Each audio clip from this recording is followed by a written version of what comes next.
Good morning, welcome. It is Eric Erickson here, the Eric Erickson Show. It's a chilly morning. I'm just thrown off by the temperature. Welcome. The phone number 877-97-ERIC, 877-973-7425. I couldn't decide whether or not to sleep with the window open last night. I mean, it was in the 40s last night. It's still cold out there right now. It's wonderful outside right now.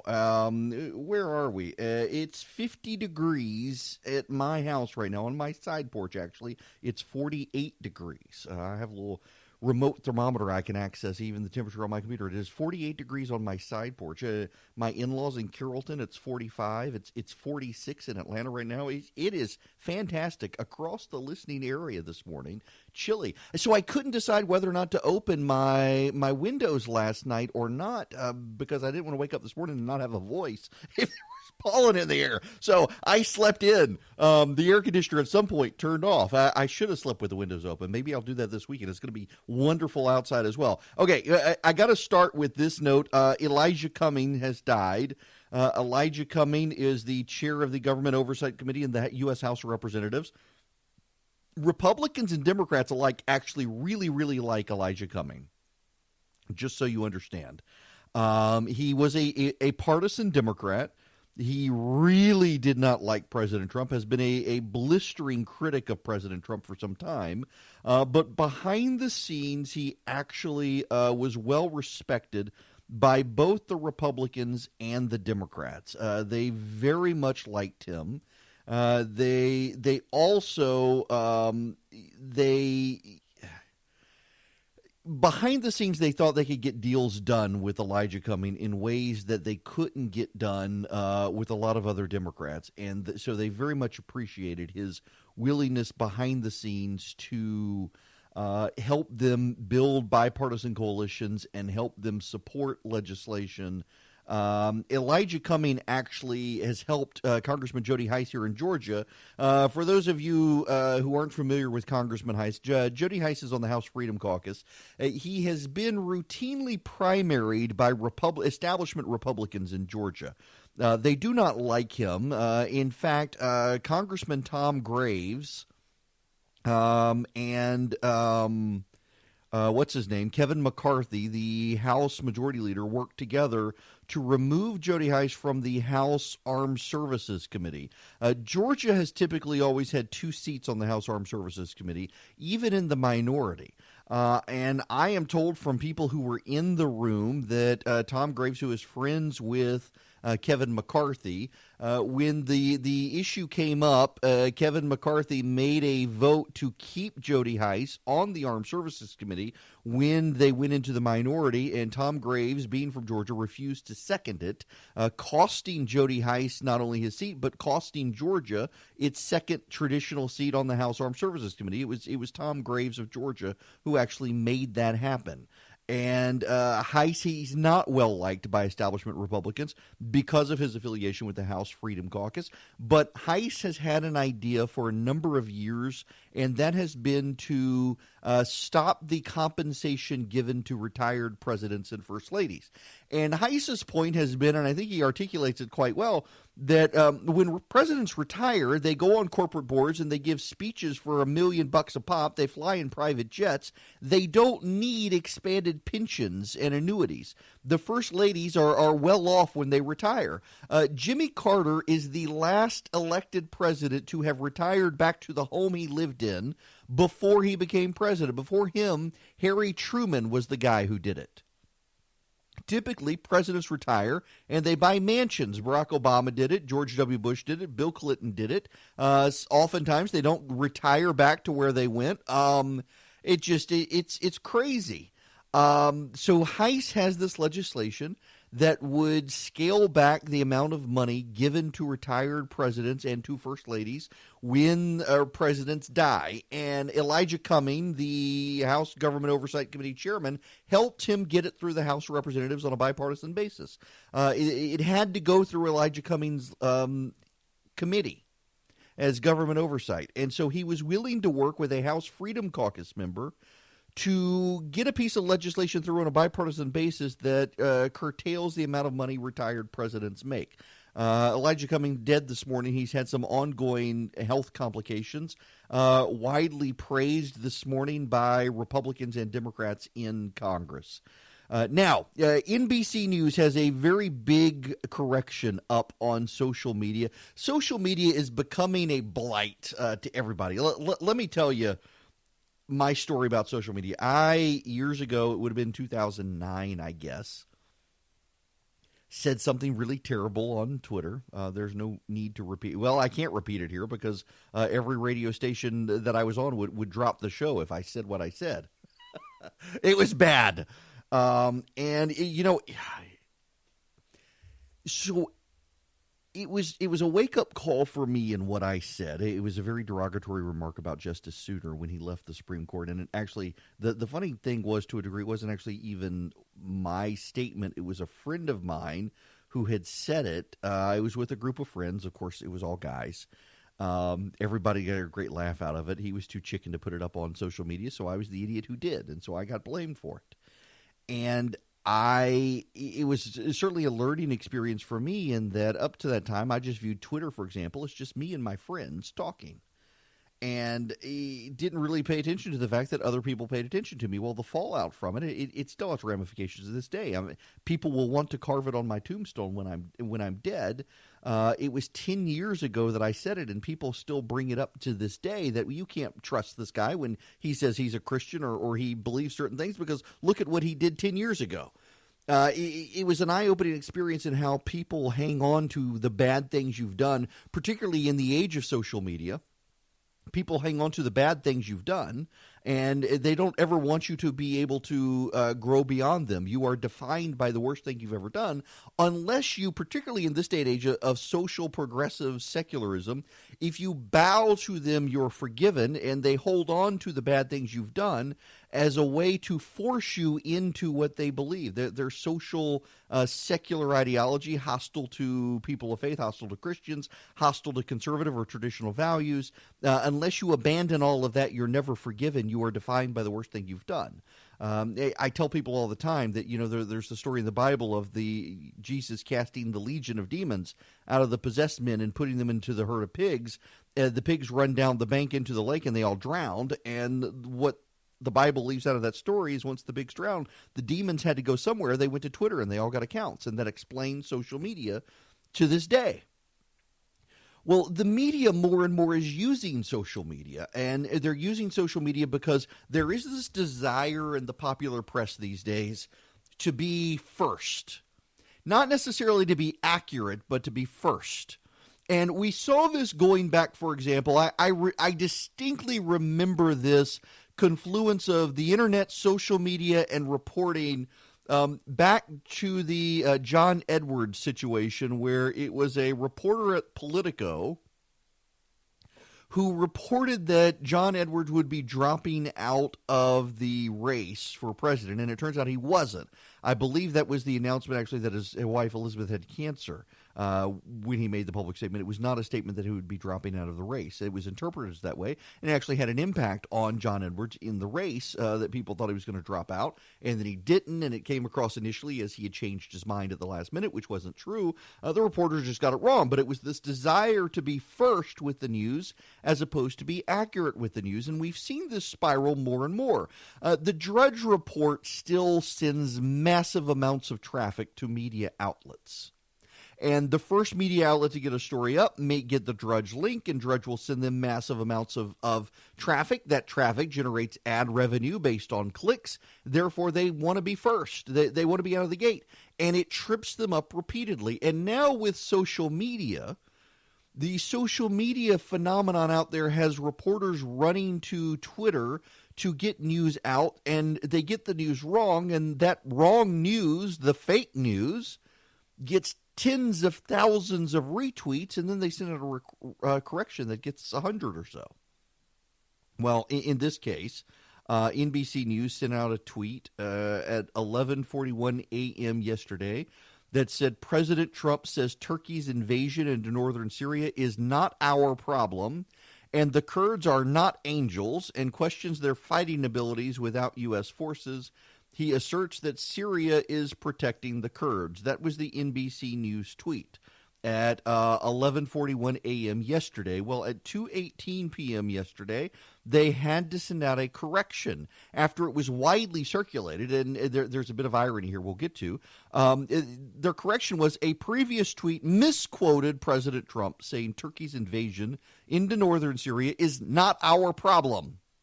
What he actually said was, they have a problem at a border. It's not our border.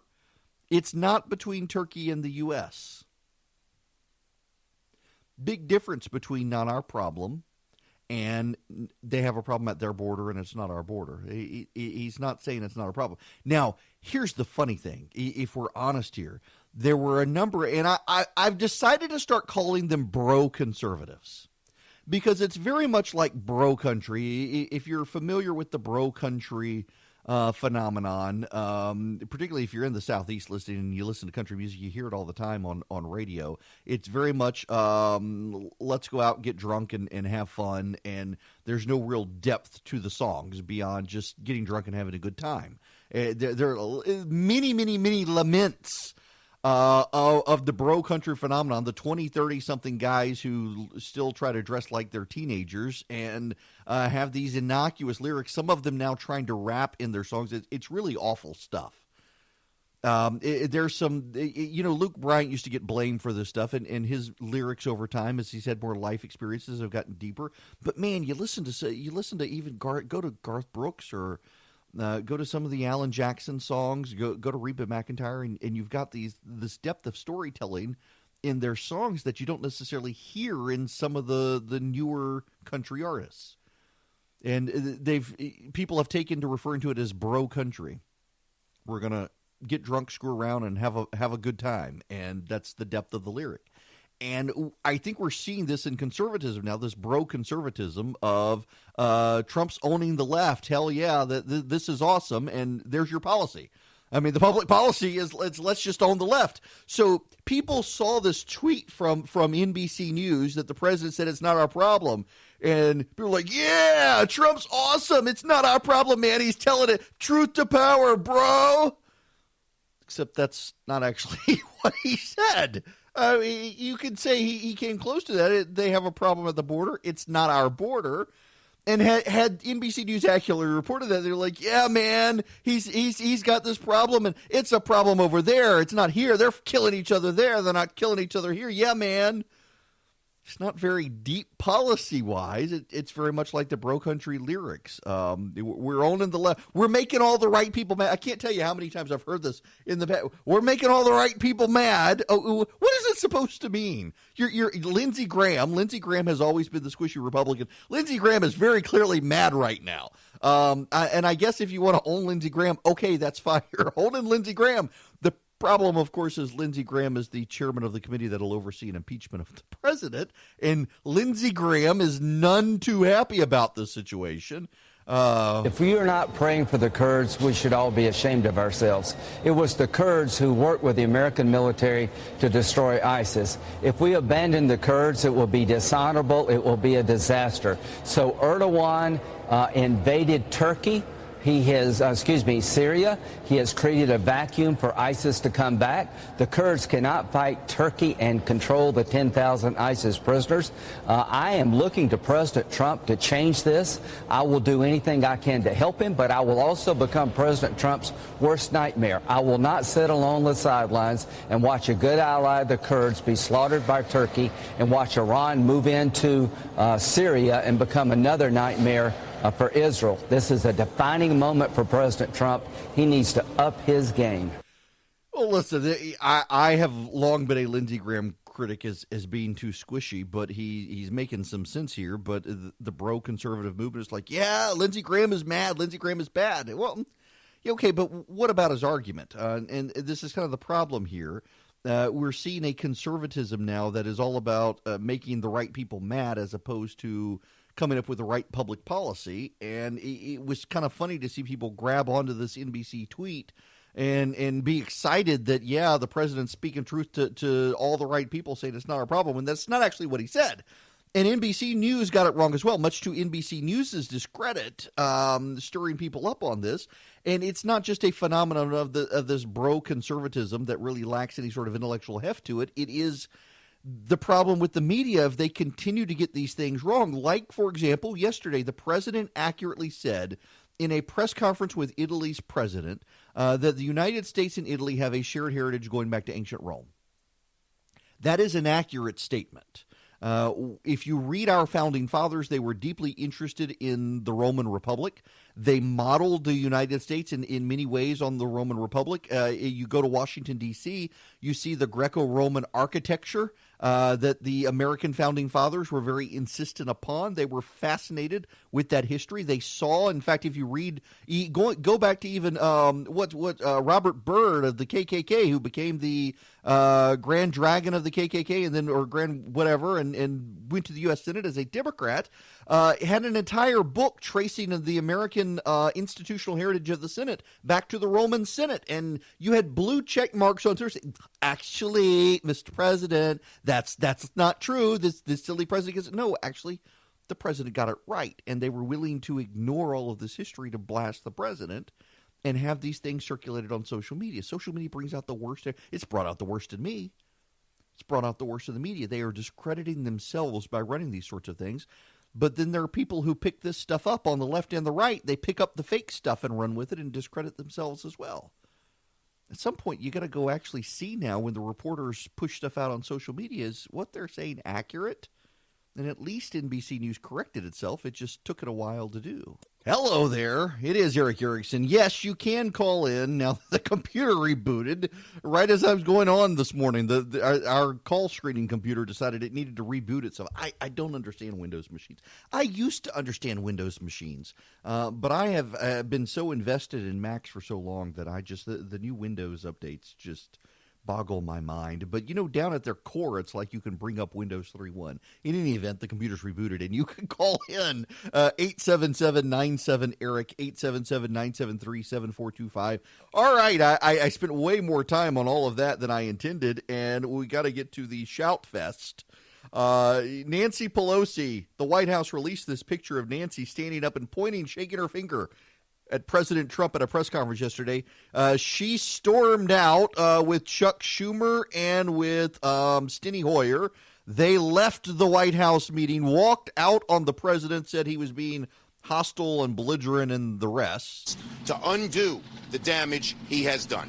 Thank you. Go ahead, What we witnessed on the part of the president was a meltdown. Sad to say. Speaker Pelosi, did the impeachment information? No, it didn't come up. It did not come up. Not at all. No, it did not come up. It did not come up. But he called you a communist? Can you just elaborate? No, he did not call us a communist. He said, He said, let's just clarify that. He said the communists are taking Some of ISIS were communists, and you would be happy. That might make you happy. That might make you happy. No, and the speaker said, yes, we walked out. Yeah. At that point? Yeah. No, at the point that he was. When he started calling Speaker Pelosi a third-rate politician. Which I said, I wish you were a politician, Mr. President, then you would know the art of the possible. But Could the Republicans stay? Yeah, Say? some of the other members on both sides stayed behind. They wanted questions. I waited a moment because I wanted to ask him the question about intelligence reports on the Turks and Syrians guarding ISIS, which I think is crucial. By the way, the president is right on that. You do need to understand that some of the Kurds in northern Syria are communists. They actually are. They're a militant nationalist communist movement. But at the same time, they've been allied with her. With us. They have been allied with the United States against ISIS. And what happened is you need to understand that this group is it's a communist group that was deeply, deeply radical for a long period of time, but as most of its most radical members were killed off on the battlefield, it has to some degree mellowed. It's still got some terroristic elements. In fact, it's listed as a terrorist group in the United States. But they allied with the Peshmerga Kurds, who are the northern Iraqi Kurds, who are actually our real allies, who are really good people. And we've been funneling money and arms to the Peshmerga Kurds and turning a blind eye when they've given them to the PKK, the communist Kurds, as they've all been fighting ISIS together with us. And we really didn't care because they were all fighting ISIS with us. It's kind of a complicated situation. But, yeah, this White House mess, we'll get into it when we come back. Texting a member of ours. So I want to get into the impeachment stuff later because the turkey stuff is more important. But so, you know, I ran through this yesterday in the third hour of the show. I went back to every impeachment conducted by the House going back to Nixon has had an actual formal vote to go into an impeachment inquiry. And the Democrats are not doing this right now. And I pointed that out there. Well, we're doing the initial fact finding. And then we'll have a formal vote of impeachment. And what they're telling me is that they actually think, contrary to Republican claims that this is going to happen by Thanksgiving, they're thinking Christmas, and that would push a trial into January. And so it would come out of the gate around the time of the Iowa caucuses. But they were not happy at me for pointing out that all of these impeachments going back to Nixon started with a formal vote to actually have an impeachment inquiry. So anyway, that's where we are.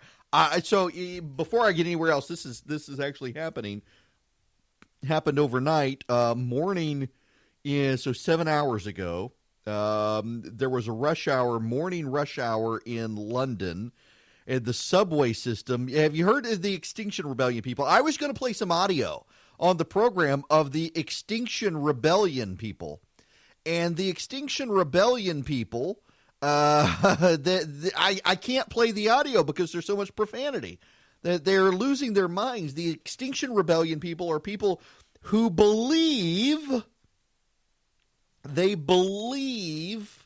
that we're at the end of the world, that we really have a decade left. I mean, these people believe it. It is a religious fervor to their belief. They believe by faith that the world is coming to an end in a decade if we don't take radical action right now. And the radical action is we have to immediately stop fossil fuel. We have to immediately stop cars. We have to immediately turn off air conditioners. We got to do all of these things immediately.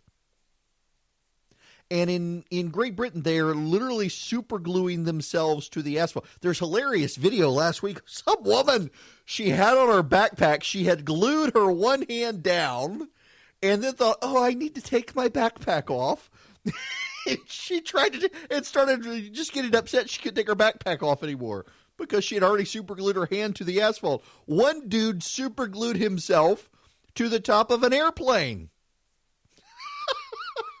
Yeah, he was at Heathrow, I think. He was actually a jet. I mean, they were ready to push back, and the guy somehow got up on this plane and super glued himself to the top of the plane. Well, two dudes overnight in London got in the subway system there, the tube, and they got on top of a train during morning rush hour.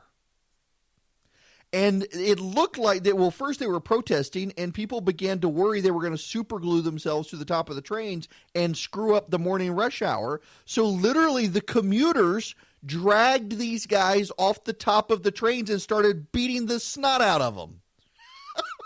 Mob rule by the commuters who have had enough of the Extinction Rebellion people. I got to tell you, if you really, really want to see what it would be like if you wanted to have if Democrats in this country really did want to confiscate people's guns. I mean, look at this mob in Britain dragging these Extinction Rebellion people, or look at how these people are willing to turn everyone against them. Most people in Britain are overwhelmingly sympathetic to climate change arguments, and these people are completely undermining support for that movement because they're tying up people's commute in the morning. Very interesting dynamic there to watch. Okay. So let's get into the serious situation. I want to read a Twitter thread to you guys because the guy is legit and he really does a good job of explaining. One of the biggest issues I have with the situation in Syria is that there are so few people who are willing and able to accurately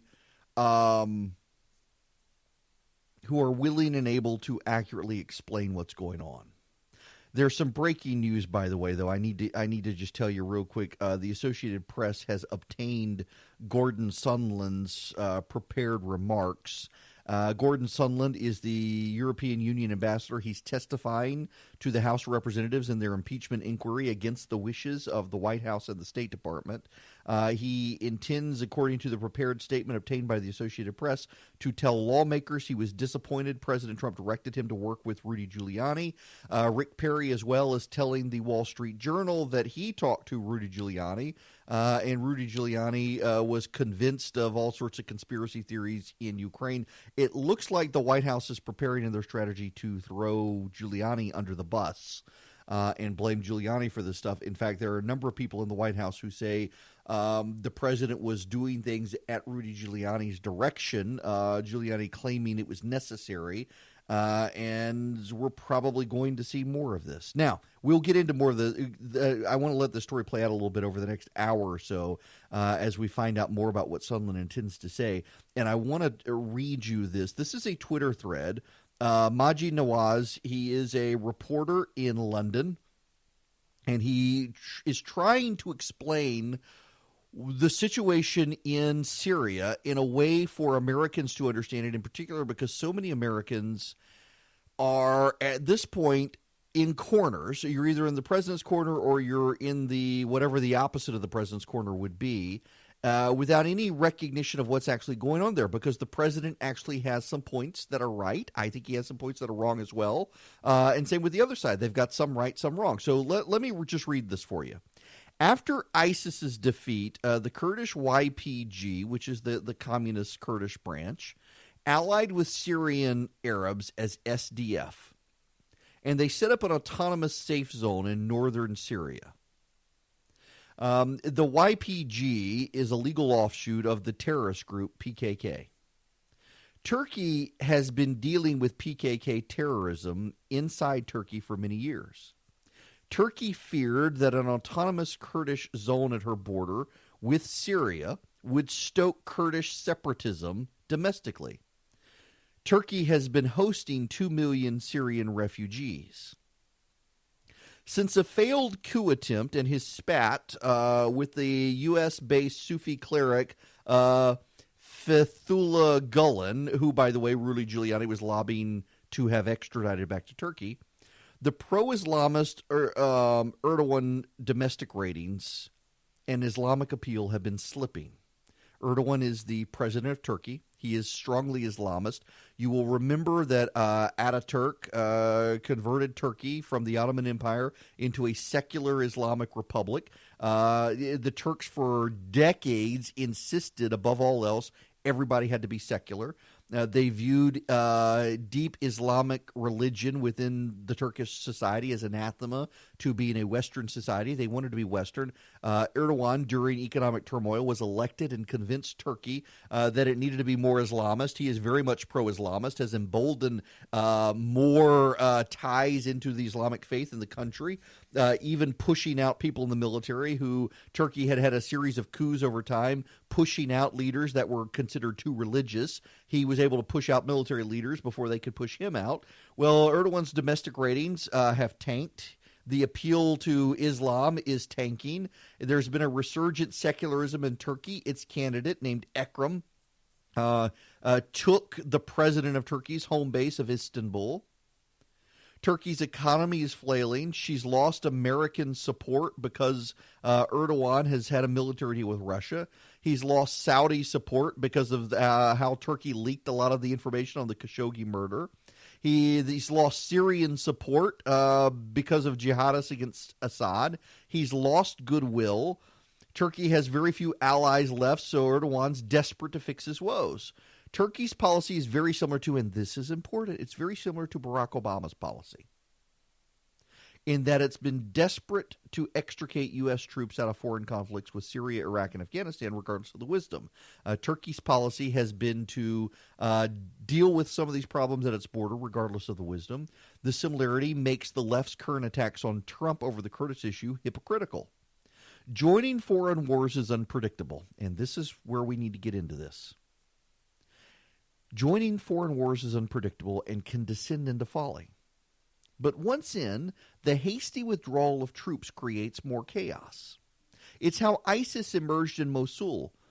It's what would have been behind a Taliban resurgence in Afghanistan had President Trump not stopped the withdrawal at the last hour.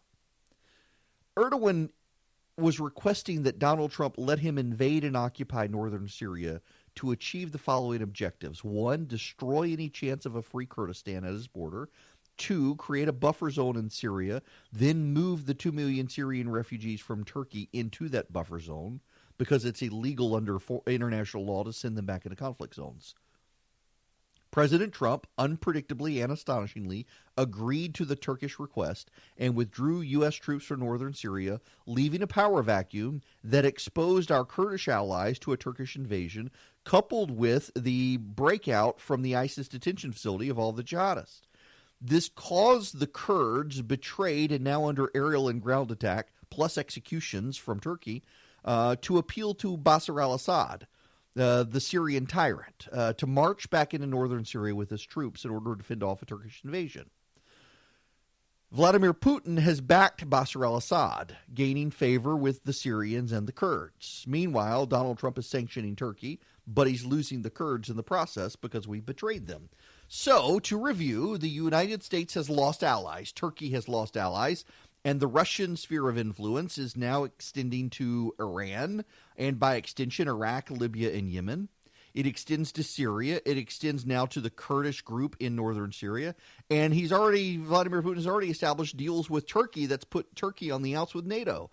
Putin is now seen more reliably as a power broker and deal maker in the Middle East than the United States. Turkey has marched into abandoned U.S. air bases in Syria. The world is upset with Donald Trump's erratic behavior.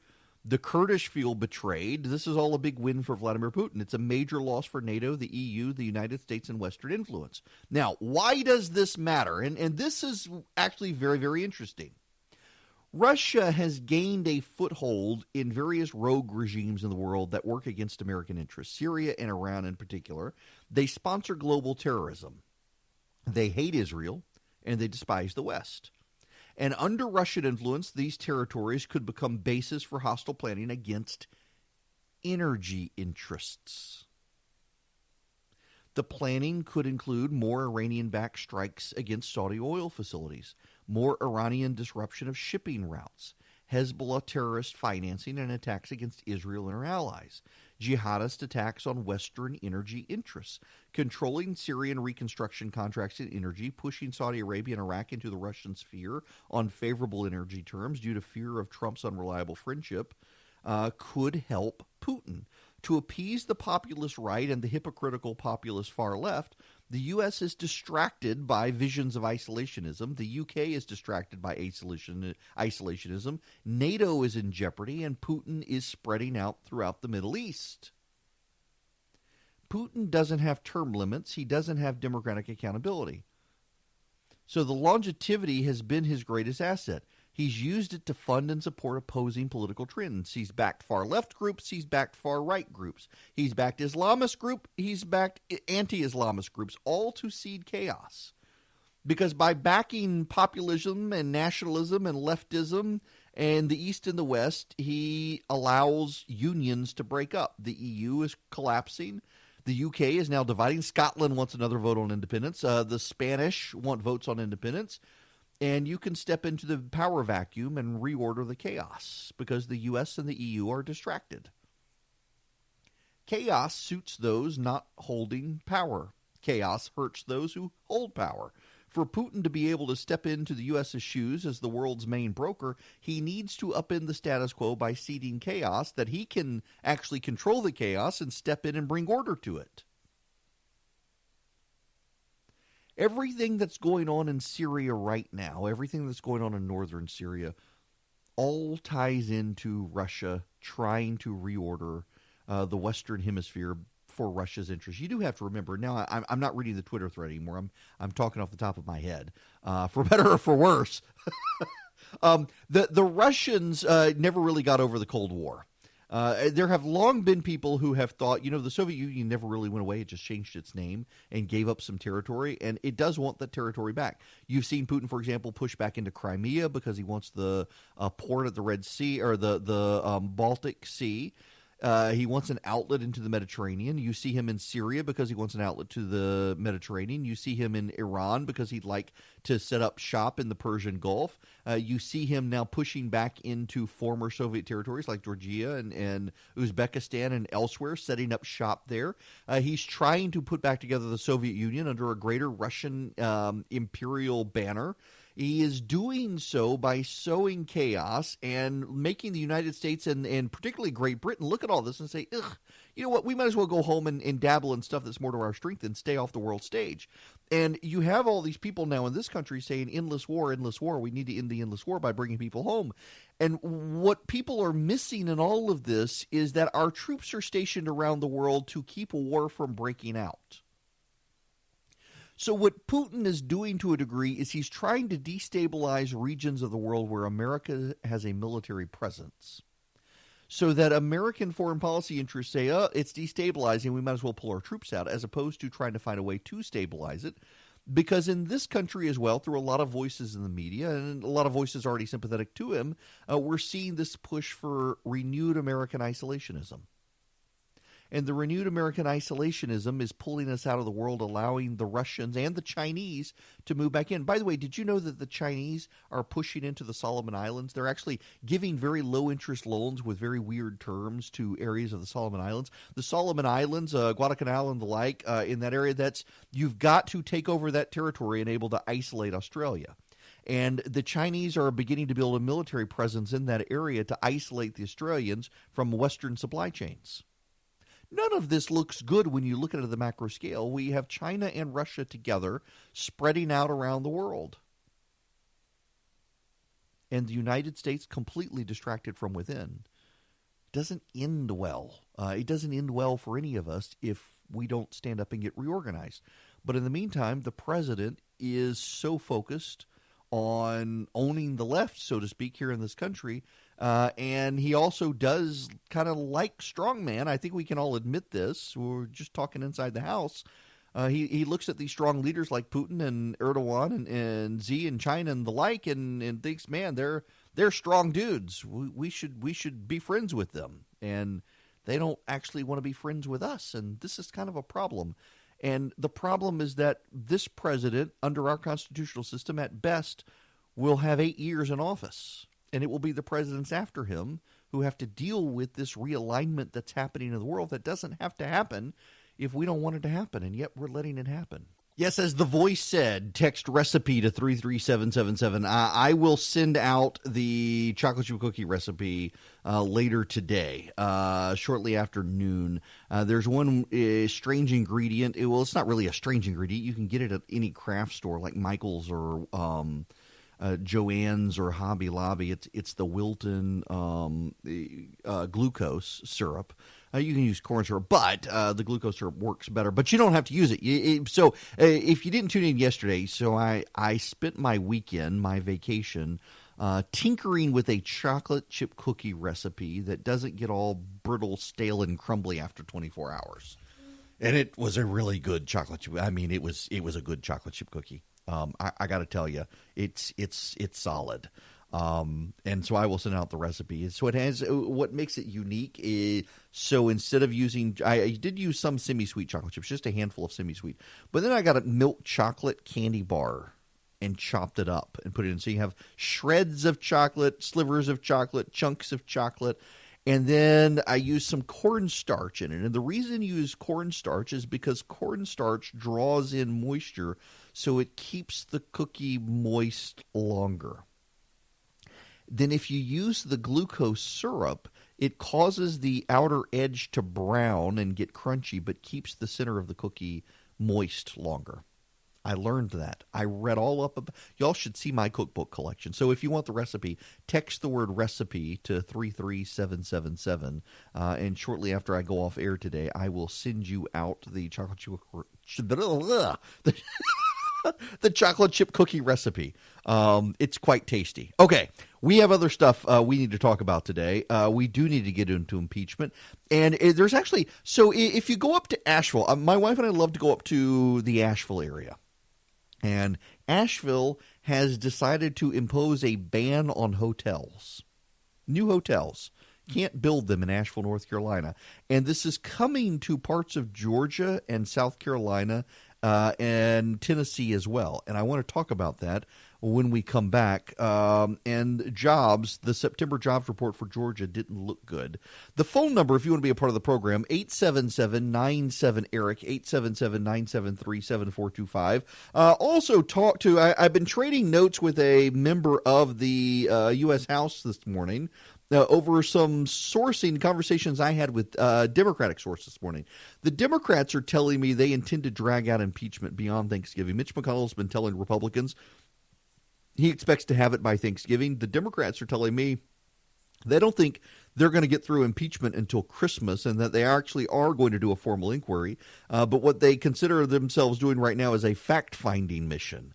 So the Senate will actually have an impeachment trial. Mitch McConnell, behind closed doors, telling Republican senators that they're going to have to actually have an impeachment trial.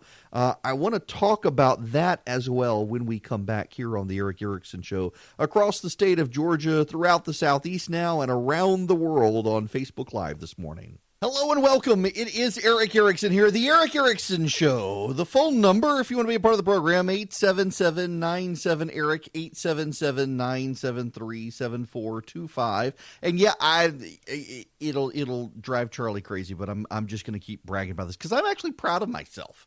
I spent the weekend. I've been reading all these, whether Cooks Illustrated, Chef Steps, or whatever. They do all these things where they bake every different recipe of chocolate chip cookie, and they put together the one that they say is the best. And I did that myself this weekend, and I'm excited to share with you my chocolate chip cookie recipe. It is a long-term relationship chocolate chip cookie. The reason I say that is because you got to wait 24 hours after you make the dough, or at least you should. So normally you just make the dough, you pop it in the oven, you eat the cookie. But you got to wait. You got to wait with these, and they turn out perfect. If you want the recipe, it is text the word recipe to 33777. And I will give that to you. I will send that. When I'm off the show, I will send the recipe for the recipe. So now I need to talk about Asheville, North Carolina. We'll get into impeachment here in a little bit. We will, because there is news. I actually talked to how should I describe this person? A leadership source among Democrats on their thinking. They reached out to me because they were very unhappy with me. They were actually unhappy with me because of my monologue yesterday on going back to Nixon. And I pointed out to you guys how every Democrat... the Democrats, when they controlled Congress, have consistently, going all the way back to Nixon, and then the Republicans with Bill Clinton and thereafter, have always had a formal impeachment inquiry vote before moving into an inquiry where they draft articles of impeachment. And they took issue with me in pointing that out, and they reached out this morning and had a very interesting conversation, and then a follow-up with a ranking Republican in Congress, and I wanted to share that with you.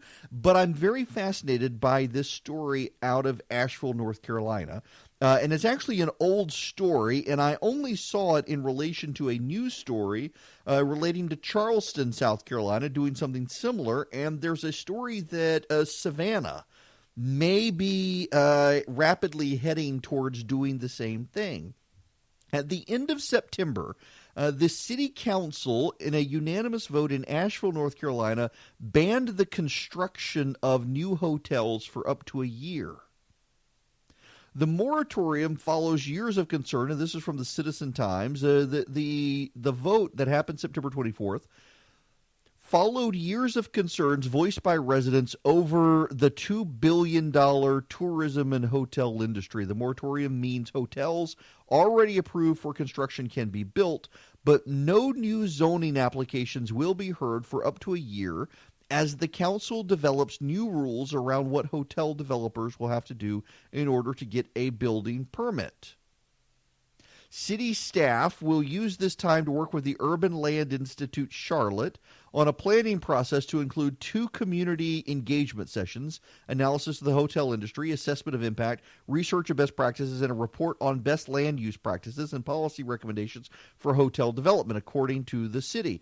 In not quite 4 years, 1,344 hotel rooms have been opened. Of the 2,761 total hotel rooms received approval, of that, approximately 39% have been approved in the Central Business District. So, now, what happened here is that tourism in Asheville has exploded. There's a huge craft beer industry in Asheville. It's kind of taken root in North Georgia. You go through North Georgia, and there are all sorts of little small craft beer breweries that are popping up now that the legislature in Georgia has changed the laws on people now being able to go in and buy beer directly from the brewery. This has been happening in Asheville for a while. You got the standard artsy, craftsy, hippy-dippy people up there. And now there's this big explosion, of course. I've got a bunch of friends of mine in church who they all have vacation houses in Highlands, North Carolina, where I've never been. Apparently very beautiful. But that whole area, the tourism up there is exploding. And now it's happening in places like Savannah and Charleston as well. Charleston is considering restrictions on hotels in Charleston.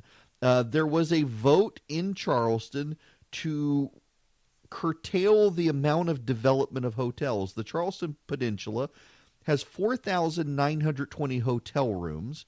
Almost 2,600 additional rooms could be built if everything with development rights that exist get built.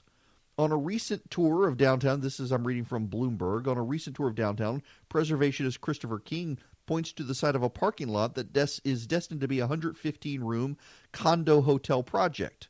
Along the city's waterfront, a former Port Authority site is slated to become a 225-room luxury hotel, backed in part by the billionaire bond investor Ken Dart.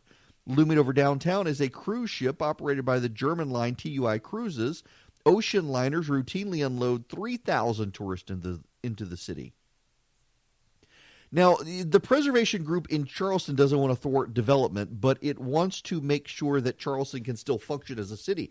What Charleston, if you've ever been to Charleston, the way the city is shaped to some degree does cause problems in that you have tourists flooding into downtown, and then that ties up traffic, and people still working. Downtown Charleston is not a museum. It looks like a museum, but it's not just a museum. People flood into downtown, and the thing is happening in Asheville as well. Traffic is getting horrible because of tourists. In Savannah, we see the same thing. Man, you go to Savannah, go down there along the river, and it's just slammed with people. And by the way, why do people feel compelled to walk in the middle of the road? Get out of the way. The last time I went to Savannah, what is it, Broad Street or whatever? People were walking in the road. Get out of the road. There are sidewalks, and I realize the sidewalks are crowded, but so a lot of these southern cities, Nashville, by the way, is also in on this. Nashville has had an explosion. Nashville is a city that I actually think could use some sort of transit system. And I'm not talking light rail. Light rail is garbage and wastes money. Somebody needs to dig under Nashville and build some subway tunnels. But it's causing all sorts of problems for these cities. And the way that they're responding, these are cities, particularly Asheville and Charleston, have been advertising themselves for years as tourist meccas, and Savannah is starting as well. And people are responding. The advertising campaigns have been great, and people are coming. And it turns out the residents of those cities really don't like all the tourists coming. You know, I was thinking about that with Blue Ridge. Blue Ridge up in North Georgia, and Murphy in North Carolina was through there, a couple of years ago we had the eclipse. And I went up, I rented a cabin in North Georgia. Headed up there, and in fact, what was it? It was cabinrentalsofgeorgia.com is what I use with a dash between each word. Good people. And went up there and rented a cabin on the Toccoa for the solar eclipse. And I made a conscious decision that I was not going to leave until the next day. And I'm glad I did, because I decided I would go into downtown Blue Ridge and get something to eat after the eclipse had passed. And I couldn't get out. I up a mountain, down a dirt road, and probably 5 miles outside of town, and I couldn't get on the main road. There were so many people leaving. A buddy of mine had gone up to Murphy, North Carolina to do the same thing, and he said he had to wait 24 hours to get out of the place because the traffic was so bad. Those areas don't necessarily have the highway infrastructure to get people out of those areas when there are massive tourist influxes. And the difference is that in those areas, I mean, you go up to Blue Ridge, or go up to Murphy, go up to the Highlands in North Carolina. On weekends during the summer, there can be a lot of crowds. It's very much like going to Hilton Head. You go in on a Friday, and the road to get into Hilton Head is completely backed up as people are going in there for the weekends. And that infrastructure, to some degree, the people who live in those areas, they look at it and they say, well, this is manageable. We know, for example, on Friday, traffic's going to be a mess. And on Sunday, going the opposite direction, traffic's going to be a mess, and we make do. They live there. They get it. But you've got these little downtown developments. Like downtown Blue Ridge is just wonderful. Little shops in that area. If you haven't been in the Blue Ridge area, you should go. Great little shops, great little restaurants. But the traffic is predictable. It's kind of like in Atlanta. Atlanta rush hour, it gets a really bad rap. And lately it's actually been horrible because the rain, after so many days of not raining, came through. The roads were all greasy, and so there have been wrecks everywhere. Tractor trailers overturned. Morning rush hour, evening rush hour in Atlanta has been horrible in the last week when the rain came through. But by and large, traffic in Atlanta tends to be predictable unless there's a car pile up and it backs everyone up. You know when traffic is going to be bad. I live in Macon. I have an office in Atlanta. I occasionally have to go up there. I can do this show, be done at noon, and get in my car by 12:30 and make it to my office in Atlanta within an hour, 20 minutes, if I don't have to stop. If I make that same drive at 9 in the morning, if I don't use the toll lane, it can be a 2-hour drive. And it's very predictable as to when I can leave and when it happens. The problem is in places like Asheville now, in Charleston, in Savannah, in Nashville, because there are so many tourists coming in and they don't know where they're going. They all drive like DeKalb County drivers. Traffic is very unpredictable. It's backing up. They don't have the infrastructure for it. It's becoming a real problem. Jacksonville, Florida, as a matter of fact, is beginning to have this problem. There's a story in one of the Jacksonville news outlets that they're expanding the airport in Jacksonville. They're trying to bring in conventions and they're trying to bring in stuff. And one of the local complaints and problems they're having is particularly people who want to go to Amelia Island. There are basically 2 ways to get on and off of that island. And the tourist influx is causing problems there as well. What's interesting is that a lot of these places have been advertising for the tourism. They want the tourism. They've got now the tourism. And now suddenly the locals are, wait a second, we don't want this. We don't want strangers. We don't want them. And now they're having to come to terms with years of their advertising campaigns impacting them. It's a very fascinating dynamic there. Now, I want to move into a situation that's going to shape up in Georgia. Speaking of tourists coming in, there's going to be a massive influx in Georgia next month because there's going to be a Democratic debate on November 20th. You had the Ohio debate. You see what the Democrats have done. They had a Democratic debate in Florida. I believe they've got one scheduled in North Carolina. They haven't had it yet. North Carolina is going to be a heavily contested state. They've had one in Ohio. They did one in Texas. They've got one here now in Georgia at the end of November. There's going to be a massive influx of people. We do not yet know where they're going to do it. And ironically, somewhat hilariously now, multiple outlets are encouraging the Democrats to not do the Georgia debate. They want the Democrats to back out of it. Not because they're opposed to Georgia. This has nothing to do with Georgia, actually. It has nothing to do with the fetal heartbeat legislation. It's NBC. Democratic activists want the DNC to walk away from the Georgia debate because NBC is hosting it. And the Ronan Farrow book has come out and documented all sorts of atrocities at NBC and MSNBC with their upper news management in essentially propping up a rapey lifestyle by Matt Lauer. At least that's how it's described in the book. Allegedly, I guess I should say, given the phraseology of the day. And people are really upset with NBC. Internally, women who work at NBC are livid at NBC. You had Chris Hayes on MSNBC. To his credit, Chris Hayes on MSNBC did a monologue the other day about standing up to NBC and how this needs to be reported. And good for him for doing that, biting the hand that feeds him.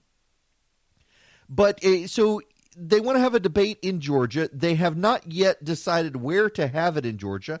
I presume they would have it in the Atlanta area, although that's not exactly for sure. My guess is that they would do it at a historically black college in the Atlanta area to promote that venue in addition to everything else. But Democratic activists now want them to walk away from NBC because of the Ronan Farrow allegations about how NBC covered up what Matt Lauer was doing, the various sexual scandals within NBC. They think it promotes violence against women. And in this Me Too age, it's hypocritical of the Democrats to be partnering with NBC if they have not made amends yet. So we're going to have a massive influx of people in Georgia for a Democratic debate and protesters coming as well to protest not the Democrats, not Fetal Heartbeat, not anything that happened in Georgia, but protesting NBC. The progressive activist crowd turns on itself and eats its own every time. And in this case, they actually have some justification for doing so. All right, can we laugh at the Democrats together for just a moment? I mean, listen, this situation will eventually happen to Republicans, but there's a problem. The Democrats have, they're running into it in Georgia, they're running into it in North Carolina, they're running into it in Arizona, they're even running into it in places like Texas. But Georgia in particular is kind of a hotbed of this situation where there's not enough money to go around. They're having fundraising problems. So you've got David Perdue in Georgia has $6.3 million cash on hand. And you got a bunch of Democrats, 3 right now at least. Four now. 4 against David Perdue.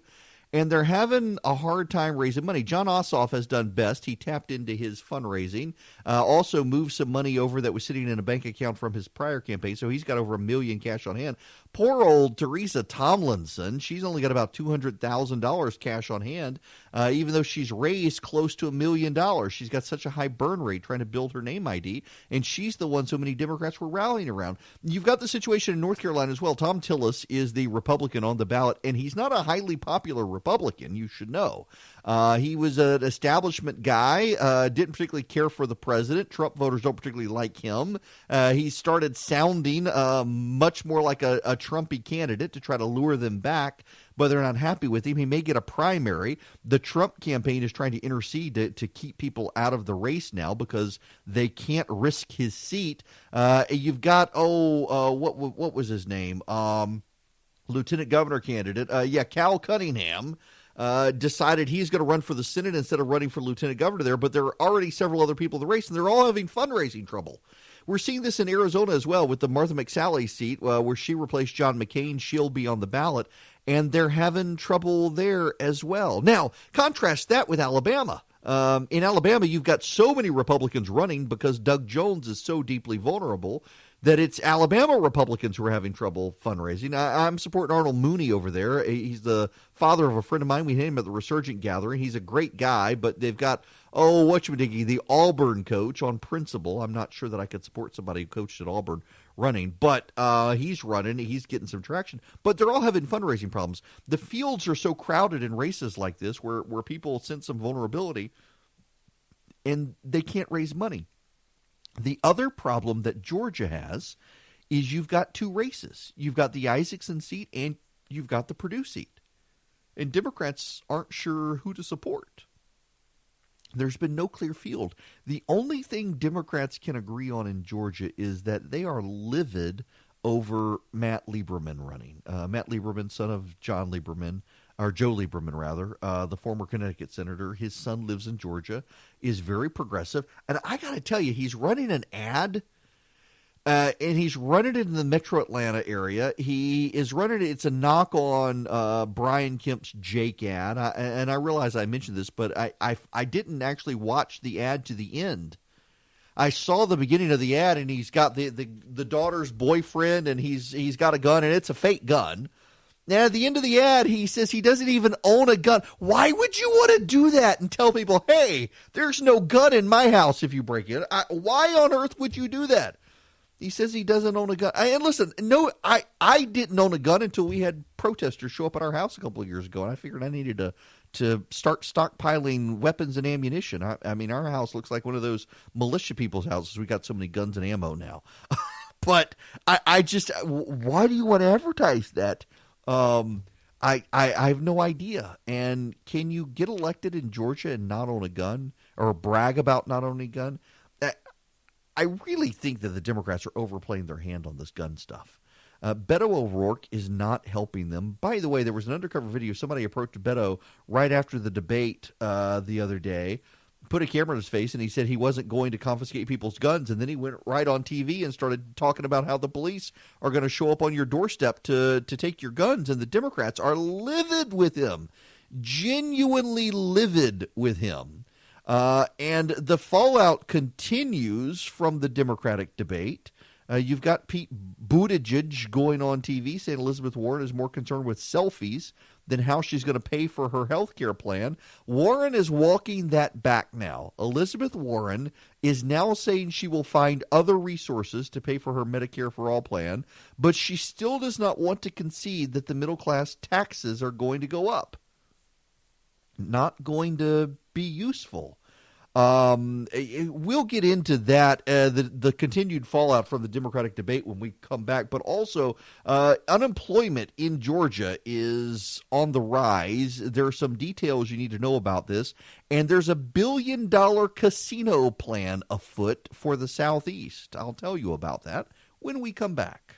You're definitely going to want to be here later if you can.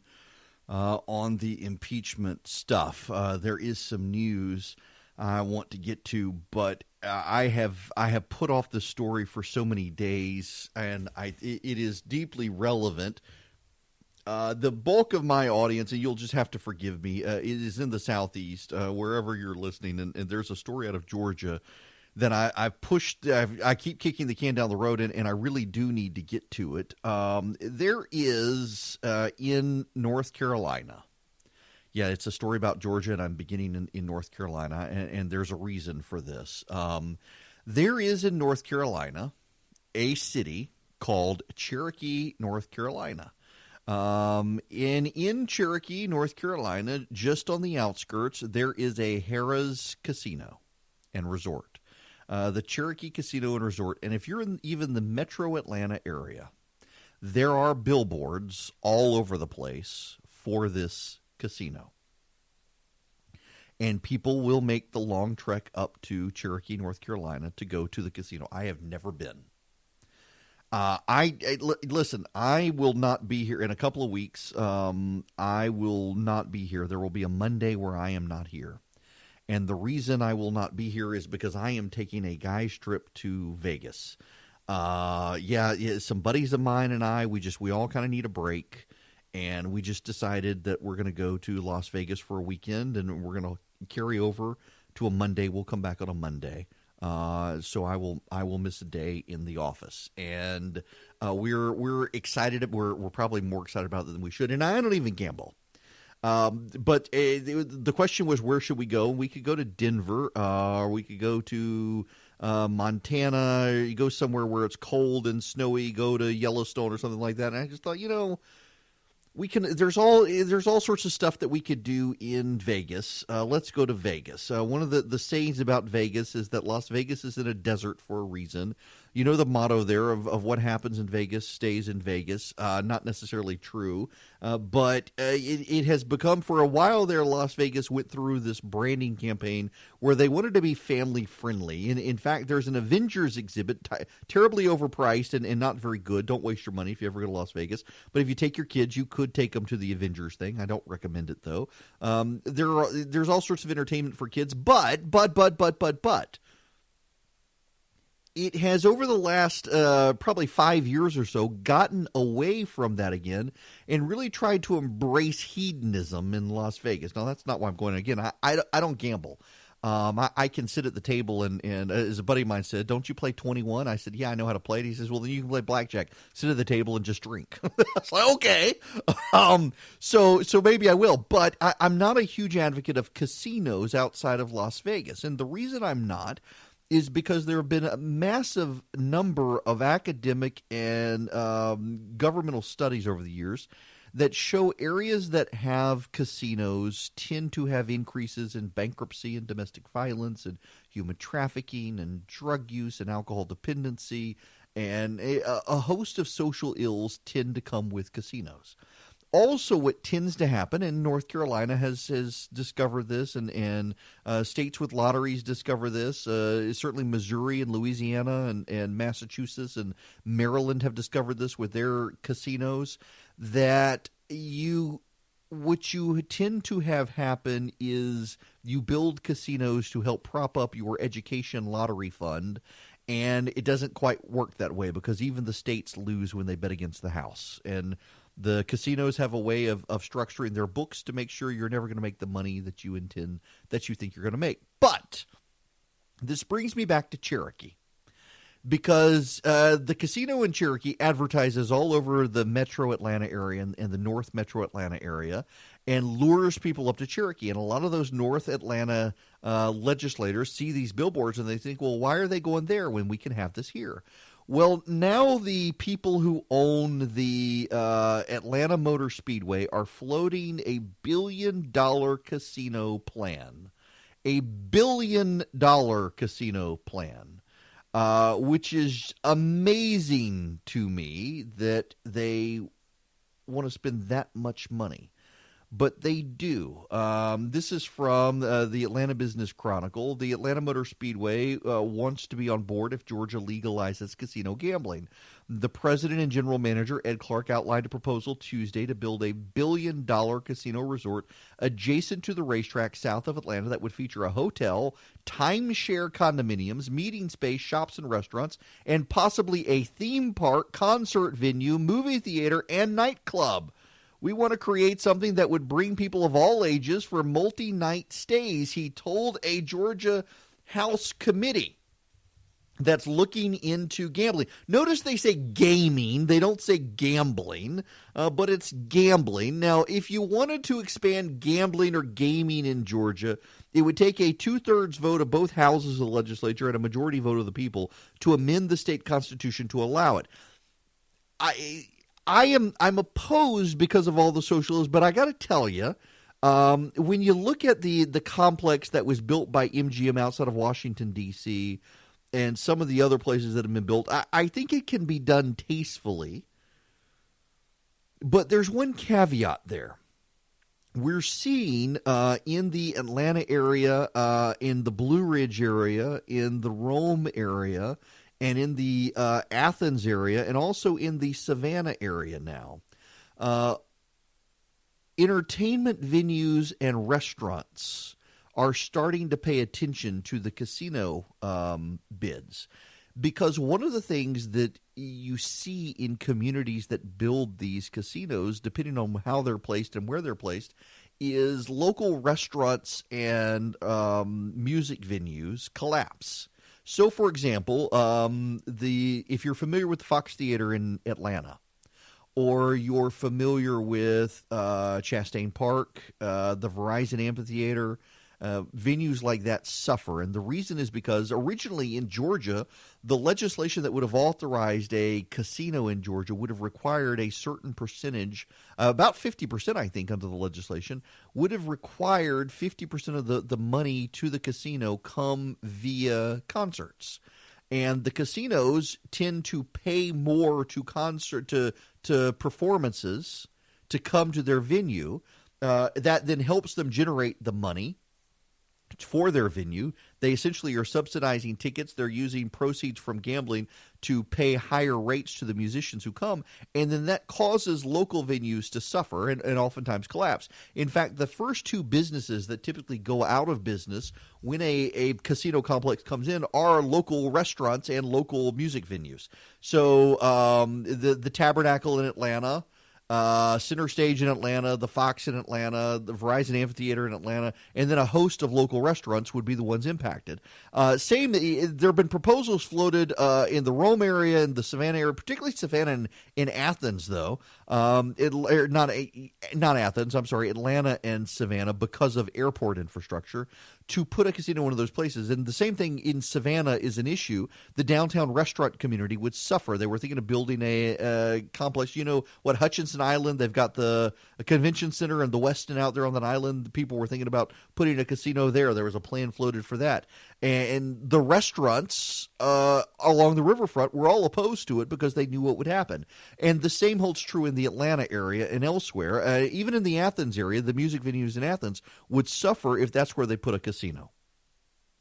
So they're trying to raise this red flag to these Atlanta legislators who are jealous of the casino in North Carolina, who want to bring a casino into Georgia. And they're trying to point out, if you do this, you've got to structure it so that you don't hurt local businesses. One of the biggest complaints I have about Republicans in the state of Georgia, and you see this in other states as well, but Georgia's really, really bad about it, is that the Republicans tend to prioritize attracting business from other states as opposed to helping their existing businesses. So, for example, the state of Georgia is willing to give massive tax breaks to lure a Mercedes, a Porsche,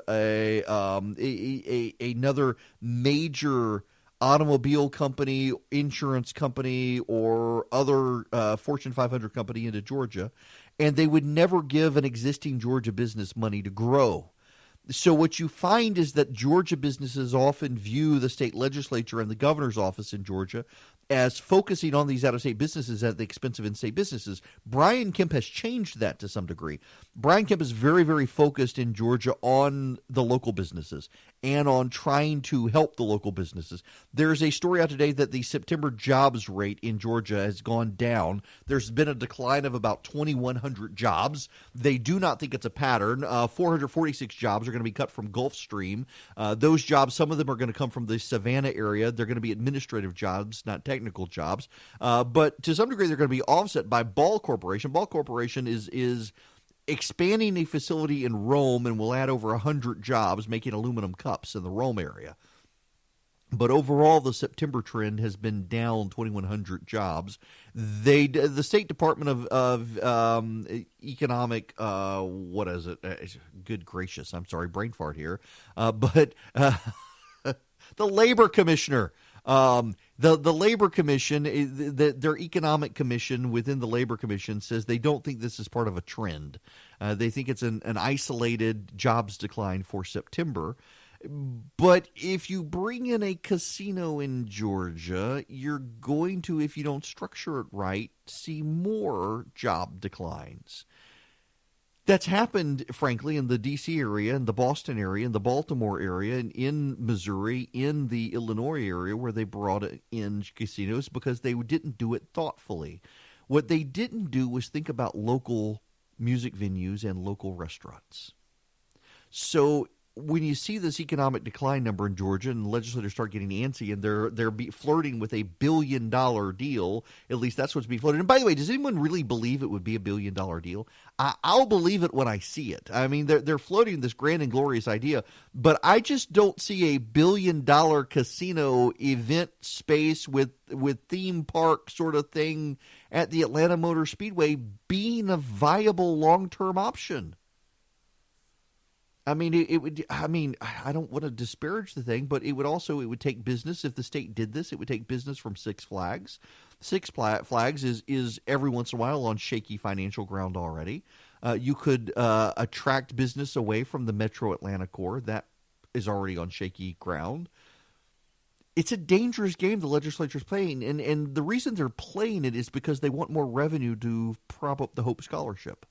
They're trying to find creative ways to prop up Hope. But, they don't have to look far. Look at their lottery revenue, which is on decline. Look at Louisiana or Massachusetts or Maryland or some of these other places that have put in casinos. And the whole purpose they did it. Look along the Mississippi River. The Mississippi River is littered with riverboats, casinos that were put there by various states to prop up their state education scholarship funds. And none of them had the deliverables. It's just, Kasim Reed and Kasim Reed was the mayor of Atlanta. He and I disagreed on everything. In fact, he blocked me on Twitter. But Reed actually said that states that bring in casinos are states that have given up on everything else. And that's kind of where we are with our state Republicans. They want something big and new. They have no new ideas, and so they want to go to some of these ideas. And again, I'm not opposed to casinos. I'm going to Las Vegas in a couple of weeks. I'm not opposed to casinos.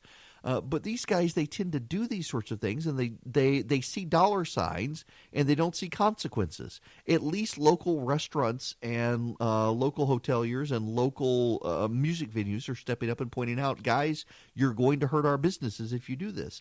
And I don't know that the Republicans in the legislature care, honestly. They bring this idea up every year in the legislature, and it has died every year. But they bring it up every year because they think they can whittle away a few more votes every year to try to get to a two-thirds majority. There's an alternative plan that they should probably consider, though. And it is one that probably would not require amending the Constitution.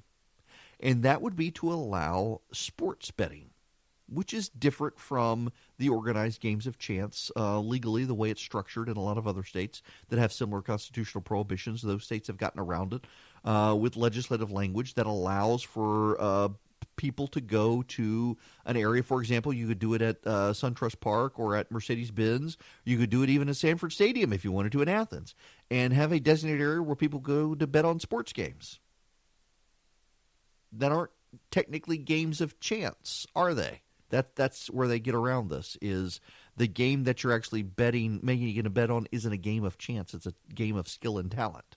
And so they get around the games of chance. At least that's been part of the legal argument to get around it in other states. I assume it would fly with the Georgia Supreme Court as well. But I'm kind of okay with the sports betting because I view it completely differently as building a multi-million-dollar or $1 billion facility where people could go that would then divert their cash from music venues and local restaurants in the area. I mean, the fact of the matter is you've got people who are in the stadium, in the Brave Stadium, placing bets on the game on their cell phone. Might as well give them a unique experience at the park where they can go do what they're already doing, but the state can make some money off of it, as opposed to building a multi-million-dollar casino that's going to take business away from entertainment venues, restaurants, local shops, and things like that. That makes sense to me. That seems like it's the perfect compromise. But, of course, members of the Georgia legislature see dollar signs, they see glitz and fame, and they also see a way to compete against North Carolina's Cherokee casino facility by building something in Georgia to keep Georgians spending their money in Georgia. But as I have said, they'll be betting against the House, and when they tell these casinos that certain percentages of money have to go to the state, well, you can be sure that they're going to be generating a lot less money than you think they're going to generate. And by the way, this is an issue that conservative activists are going to mobilize against. And so you will have conservative activists in an election year, no less, in 2020, mobilizing against Republicans in the legislature. That they might not want to do this next year, might not want to do it next year, but we'll see. You can call in if you like. We're happy to take phone calls here. 877-97-ERIC, 877-973-7425. Jody Hice, the congressman from here in Georgia, has been able to get a bipartisan measure through the House of Representatives that apparently has enough support to be able to get through the Senate. I bring this up because Jody Hice, who represents the Athens area in the U.S. Congress, is routinely attacked by establishment Republicans for being unable to get anything accomplished because he's such a winger. Actually, a very dear friend. I think the world of Jody Hice. I think he's highly effective as a member of the House Freedom Caucus, telling his own party no. It's one of the things that I think there are not enough Republicans in Congress to tell people no. Mark Meadows, Jody Hice, and the rest of the House Freedom Caucus spend a lot of time telling their own leadership no, particularly on fiscal issues. They have a reputation of being the president's apologists in Congress, and they are the Republicans who have over the last 3 years been the ones to stand up and tell the president no on spending. They're good people, and so Hice has legislation that has passed the House with bipartisan support that will restrict the amount of money retired presidents and first ladies get. Hice, for a number of years, has made this one of his causes. Elijah Cummings passed away overnight. He's the Democratic chairman of the House Government Oversight Committee. He represents the portion of Maryland around the District of Columbia. And Elijah Cummings actually helped Jody Hice get this measure through the House Government Oversight Committee and get bipartisan support for it.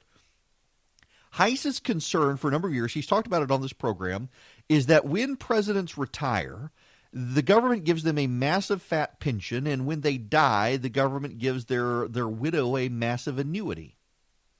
And it used to be the case that presidents retired, went into private service to the country, worked with nonprofits, and you never saw them again. Or they built fellowships and peace institutes and things like that. Gerald Ford, you never saw Gerald Ford after he retired. Ronald Reagan, you rarely saw him even before the Alzheimer's diagnosis. Ronald Reagan didn't want to be in George Bush or Bill Clinton's shadow. Bill Clinton, to some degree, kind of changed things, was aggressively out there for Democratic candidates. You didn't see George H.W. Bush out there, and you never saw Jimmy Carter unless he was at Habitat for Humanity. But nowadays, Bill Clinton, George W. Bush, Barack Obama, they all bought mansions after they left. They make millions for giving speeches. They sit on corporate boards. They fly on private planes. Carter and Truman are the only two presidents I want to say you got to go from Carter back to Truman to find presidents who return to the homes they lived in before becoming president. Yeah, Jimmy Carter is the last president to move back to the house that he lived in before becoming president. And frankly, he's never left. Harry Truman was the last president before him. Reagan, Bush, Clinton, Bush, Obama, they all moved into different houses. Now, Reagan's was down the street from his old house, and he had to do it because of security concerns. But Bush got a big house. Clinton got a big house. Obama now lives in D.C., never even went back to Illinois. So Jody Hice has said, you know what, we need to do something about this. We need to stop paying them a bunch of money after they retire. They're celebrities now. We treat retired presidents as celebrities. They can operate as celebrities, and they can make money as celebrities. And so he's been pushing this legislation for a number of years. And notable, the Republicans, even when Obama was president, didn't push this legislation through. It took Elijah Cummings and the Democrats to give him the support to push the legislation through. The president, by the way, supports the legislation. The president already gives up his paycheck to charity. Never gets credit for it, by the way. The president gives his money to charity. He gives his paycheck to charity every month. The president's perfectly happy to sign this legislation. So good for Jody Hice for doing this, and good for the Democrats being willing to help him when the establishment Republicans didn't even want to give Hice credit for the legislation. Pathetic. When we come back, an impeachment update. I've been talking to some Republicans and Democrats. It is Eric Erickson here, the Eric Erickson Show. Welcome. The phone number 877-97-ERIC, 877-973-7425. Y'all, we need to talk a little bit about impeachment, and we need to circle back to the Turkish situation. After the President of Turkey said he would not take a meeting with Vice President Pence, he is in fact taking a meeting with Vice President Pence. We have the letter from the president to the Turkish president that the Turkish president apparently threw in the trash, the media is pointing out today, and a bunch of other stuff. But I want to tell you, so I mentioned on the program all of the impeachments where both Democrats and Republicans alike have had resolutions to begin an inquiry of impeachment. They began with Richard Nixon doing this. So with Richard Nixon, there was a resolution that was passed by the Congress, by the House of Representatives, that was sent to the Judiciary Committee to begin a formal inquiry of impeachment. Now, they did this after a fact-finding mission. What the Democrats did with the Nixon administration was, behind the scenes, they had a series of investigatory committee and review sessions where they asked questions of people to develop a factual basis to then say, yes, there's enough evidence, let's begin an impeachment inquiry. So they began the impeachment inquiry and began drafting articles of impeachment. Richard Nixon resigned before those articles were passed by the House of Representatives. He was not actually impeached, contrary to what some have claimed. Now, all that being said, after Richard Nixon's non-impeachment, but the beginning of it, the House moved to impeach Walter Nixon. Walter Nixon, no relation to Richard, was a federal judge. And again, they used a resolution to begin an impeachment inquiry. They did the same thing with Alcee Hastings in the late 1980s. Alcee Hastings, who then went on to become a congressman because the Senate convicted him in impeachment but did not bar him from holding federal office. They impeached Alcee Hastings. And they did it with a formal vote to begin an inquiry. The same with Judge Samuel Kent. The same with Judge Thomas Porcius. The same with Bill Clinton. Time and time again, what the Democrats did is they passed a formal resolution to begin an impeachment inquiry.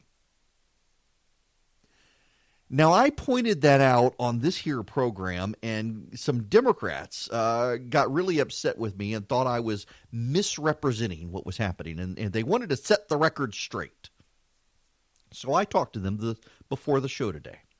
And then I can tell you Doug Collins reached out to me and some other Republicans as well, pushing back. I put out a series of tweets on what these Democrats told me, or this Democrat told me.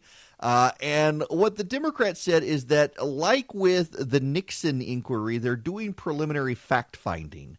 They're going behind closed doors and they're conducting interviews with people. And based on the interviews with people, they are thereafter probably going to have a formal vote of impeachment. Now, Mitch McConnell had been telling senators to expect it by Thanksgiving. The Democrats are saying Christmas, that they probably won't have this stuff wrapped up by Christmas. That would throw the trial into the Senate in January. And there is new news on that front, keeping you up to date on all the latest. Senator Mitch McConnell, behind closed doors, has told senators, based on his review of Senate precedent, his consultation with the Senate parliamentarian, and his own review of the Senate rules, there will be no way to avoid having an impeachment trial. And if they have an impeachment trial, John Roberts, Chief Justice of the United States Supreme Court, will be in charge of that trial, taking the Senate procedure out of the hands of the senators and placing it in the hands of Roberts. And senators don't like that. Republican senators don't like that. But what McConnell concluded is that if they were to have a vote to dismiss, they could not get the Democrats to go along with it. You could not get Democrats to allow a vote. Democrats would be able to filibuster the initial motion to dismiss. And under the Senate rules, if they can't dismiss an impeachment, they have to have a trial on the impeachment. So there would be a Senate trial on impeachment. Now, this is coming to head today because of Gordon Sondland. Gordon Sondland is going to testify before the House of Representatives on the situation, on what he knew, and it looks like he's going to throw Rudy Giuliani under the bus. His statements, let's see, this is from the Politico. This has come up in the last, when did this post? This posted at 10:03 a.m. this morning. Gordon Sondland, the U.S. ambassador to the European Union, broke sharply from President Trump, telling House impeachment investigators he opposed the president's request to run Ukraine policy through his personal lawyer, Rudy Giuliani. We were also disappointed by the president's direction that we involve Mr. Giuliani, Sondland told congressional investigators, according to his opening statement. Sondland said he contacted Giuliani anyway at Trump's direction, and that Giuliani drew a direct link between scheduling a White House visit for Ukraine's newly elected president and demands that Ukraine prioritize an investigation into former Vice President Joe Biden as well as one connected to the 2016 U.S. presidential election. Mr. Giuliani specifically mentioned the 2016 election, including the Democratic National Committee server, and Burisma as two anti-corruption investigatory topics of importance for the president, Sondland said. Sondland added he did not realize until much later that Giuliani was seeking a Ukrainian-led investigation into Biden and his son. He said any effort to solicit foreign assistance in any American election, an allegation central to the House inquiry, would be wrong. He also said military assistance to Ukraine, quote, should not have been delayed for any reason. He added the president repeatedly told him there was no quid pro quo. Sondland's testimony has the potential to be the most devastating yet. This is all the spin here from Politico. It was apparent to all of us that the key to changing the president's mind on Ukraine was Mr. Giuliani. Now, the Democrats are spinning this as it looks bad for the president. But it actually looks really bad for Giuliani, and we now know the Justice Department has Rudy Giuliani under a counterintelligence investigation. There is concern at the upper echelons of the American government, of Donald Trump's American government, that Rudy Giuliani has been played. Y'all, you know, I took my son to New York. This July, actually, I took him up to New York. It was a father-son trip. We went up to New York for a couple of days. We went down to Washington. We hung out in the vice president's office. Went over to the White House. Had a good time with the president's staff. Hung out with Kellyanne Conway.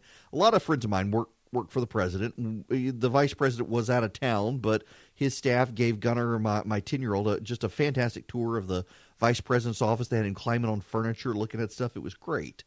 But I took him to New York first, and years ago you could not have done that. Now I'm 44 now. When I was a kid in the 80s, New York was a notorious cesspit. I talked in the last hour about Las Vegas being Sin City. Times Square was Sin City in the 1980s. Crime and muggings. The peep shows, the strip clubs, the adult movie theaters, all that. I mean, it was disgusting. New York was a city falling apart. Taxi Driver came out of the late 70s in New York. The vigilante mob justice. You had what's his name on the subway, Bernie Goetz, who took after the guy on the subway. New York was a city falling apart. It was Rudy Giuliani who cleaned up New York City.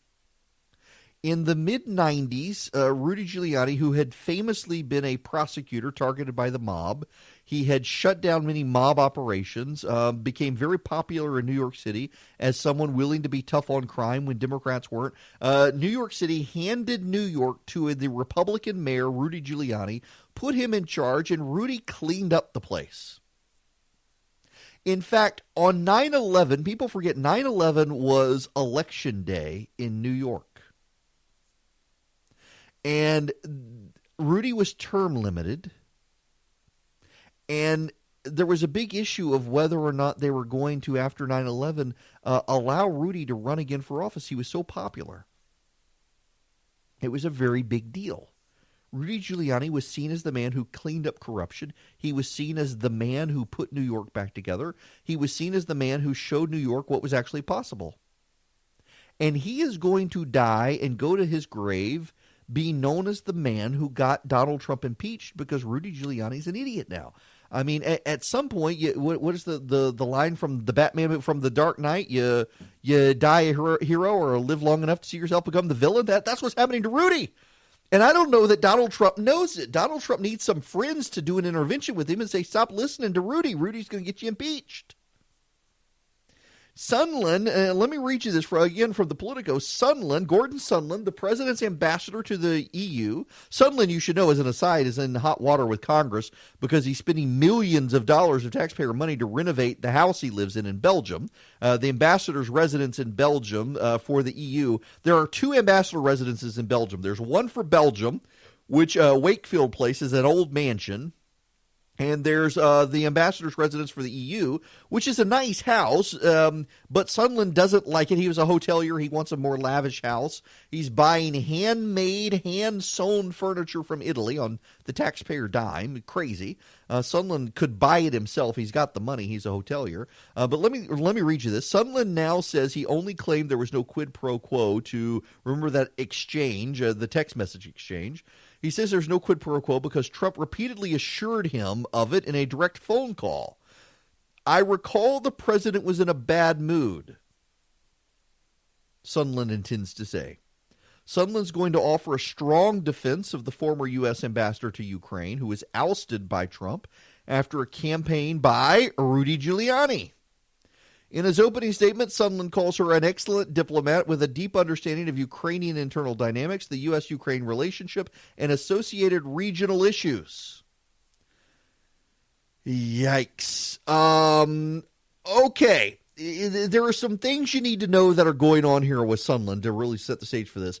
First of all, I'm getting a text message from a friend of mine on how do we know what Sondland's going to say. Sondland himself has leaked his initial remarks. The Democrats are not leaking this. This is coming from Gordon Sondland himself, who is leaking that essentially he's going to tell the House committee Rudy Giuliani is to blame, and the president himself said there was no quid pro quo, and made him text it to the U.S. envoy to the Ukraine. He's also going to defend the former ambassador the president hates. Now, why is Sondland turning tail on this? Well, Sondland is a hotelier. He owns hotels. He owns a prestigious, ritzy hotel chain. And Democrats have been targeting that hotel company for boycotts, and progressive activists are avoiding it. It's hurting his bottom line. They're coming after him financially, and so he's squealing. But thus far, he's only squealing on Rudy. Rudy, really, honest to goodness, Rudy is the common tie here on this. Rick Perry, a man who thinks the world of the president thinks the world of him. Rick Perry is telling the Wall Street Journal that he as well, the president told him to talk to Rudy Giuliani about the Ukraine situation, and Perry wasn't comfortable doing it, but did it because the president told him, and tried to tell Rudy Giuliani that all of his concerns about Ukraine were a bunch of nonsense. And Rudy didn't believe him. Rudy went into his meeting with Rick Perry with preconceived notions of what other people were telling him. Now, who were the other people telling Giuliani these things? It appears that it could be there are now 4 individuals, not just 2, 4 people indicted by the Trump administration for trying to get a recreational marijuana license in Nevada. This whole thing, y'all, you can't make this up.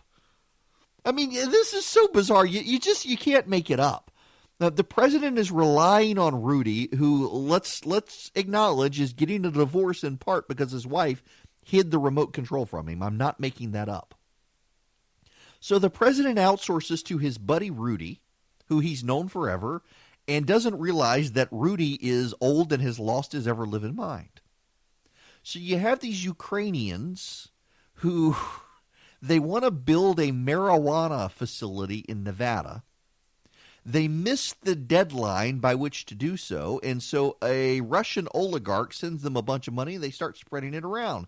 And in the meantime, decide to get in the good graces of the Trump administration.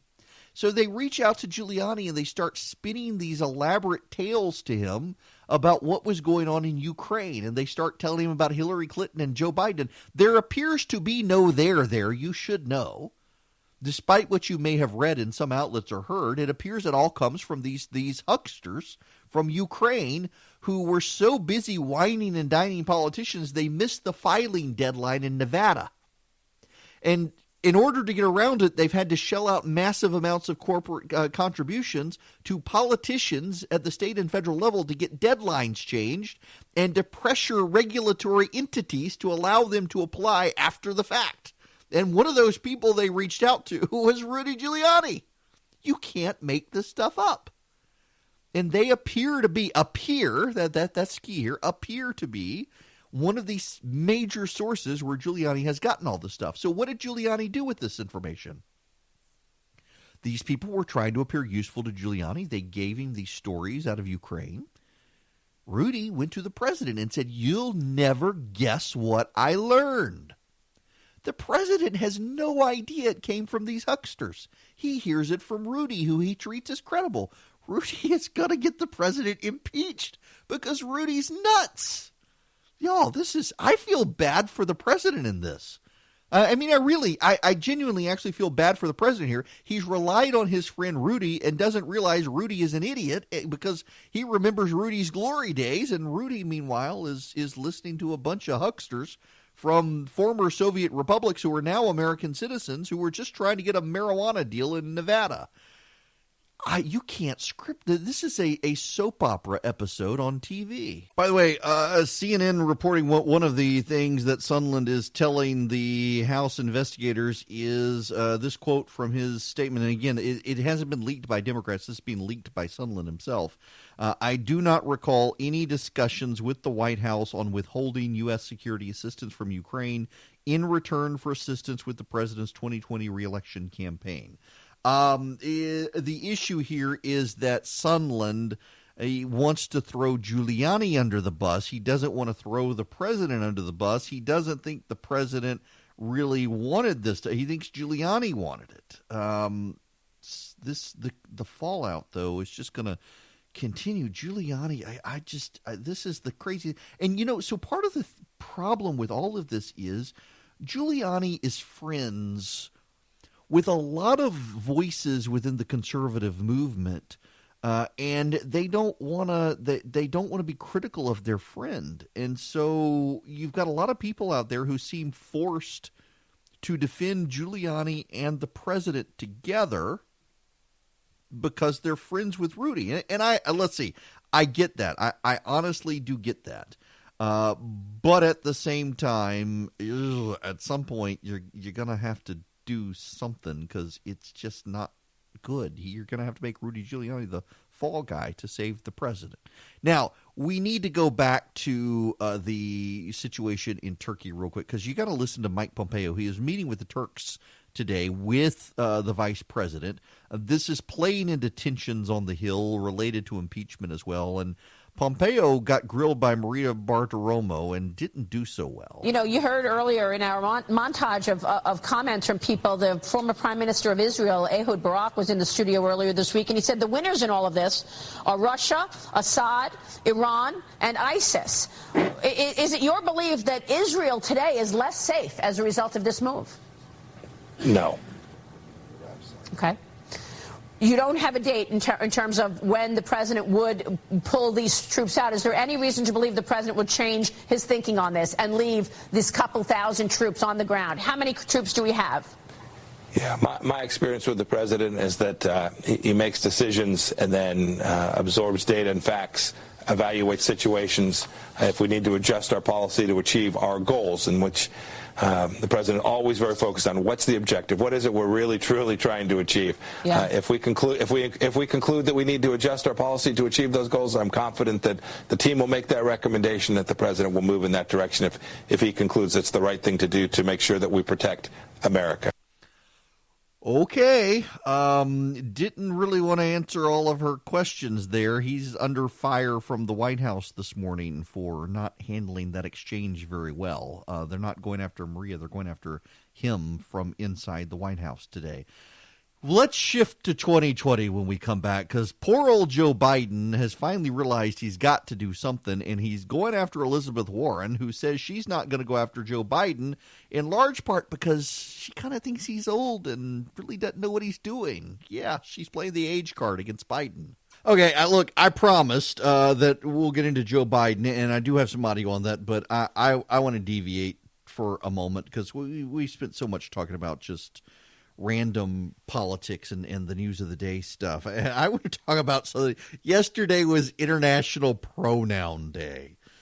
Oh, good grief. Well, I'm in hot water today because I went on Twitter and pointed out that if you're born a boy, your pronouns are he, his, and him. And if you're born a girl, your pronouns are she, her, and hers. And If you disagree, you're crazy and wrong. And, oh my goodness, the progressive activists really don't like it, and you're silencing and just they love to say live and let live, but they're not really doing that, are they? If you don't agree and you want to say so, then if you speak out, you get punished. If you don't want to go along with it, you get punished. Live and let live, but that live and let live doesn't just go for activists on the left. It also goes for people on the right who disagree. And you should be able to agree to disagree, and you don't have to go to the store that refuses to have the let boys in the girls' bathroom. And yet the left now wants to shut those businesses down. The intolerance on the left is crazy. Speaking of the intolerance on the left, so I watch on HBO. It's not recommended for everyone. The language is something. The language is uncomfortable. But the HBO series Succession. Succession is a very good program. Succession, it's a lot of people view it as a take on Rupert Murdoch and Fox, and of course negatively portrayed, and that is there. But it's more also the Sumner Redstone family, basically elite media families, and the Murdochs and the Redstones were the basis of this. So I don't know if you guys realize. So Sumner Redstone, billionaire, whose daughter Sherry Redstone now runs CBS, and she wants to start a right-wing Fox News competitor. I don't know if she can do it given the CBS's connection to Dan Rather, but she wants to. Well, it's actually National Amusement Parks, I think is the name of the parent company that owns CBS Viacom, their family company. It's also an amusement park company. And in Succession, there's a tie-in. The family owns a conglomerate that does cruises. It launches rocket ships. It owns a Fox News-style right-wing channel that everybody hates because it's right-wing. The amusement park stuff, and the family is just deeply, deeply dysfunctional. The father is a tyrant. He only loves his children when they can do things for him. It's very, very bizarre. But it's a good show. It is a well-scripted show. And it shows how the children in this family, as they come closer to their father and his power, become corrupted by it.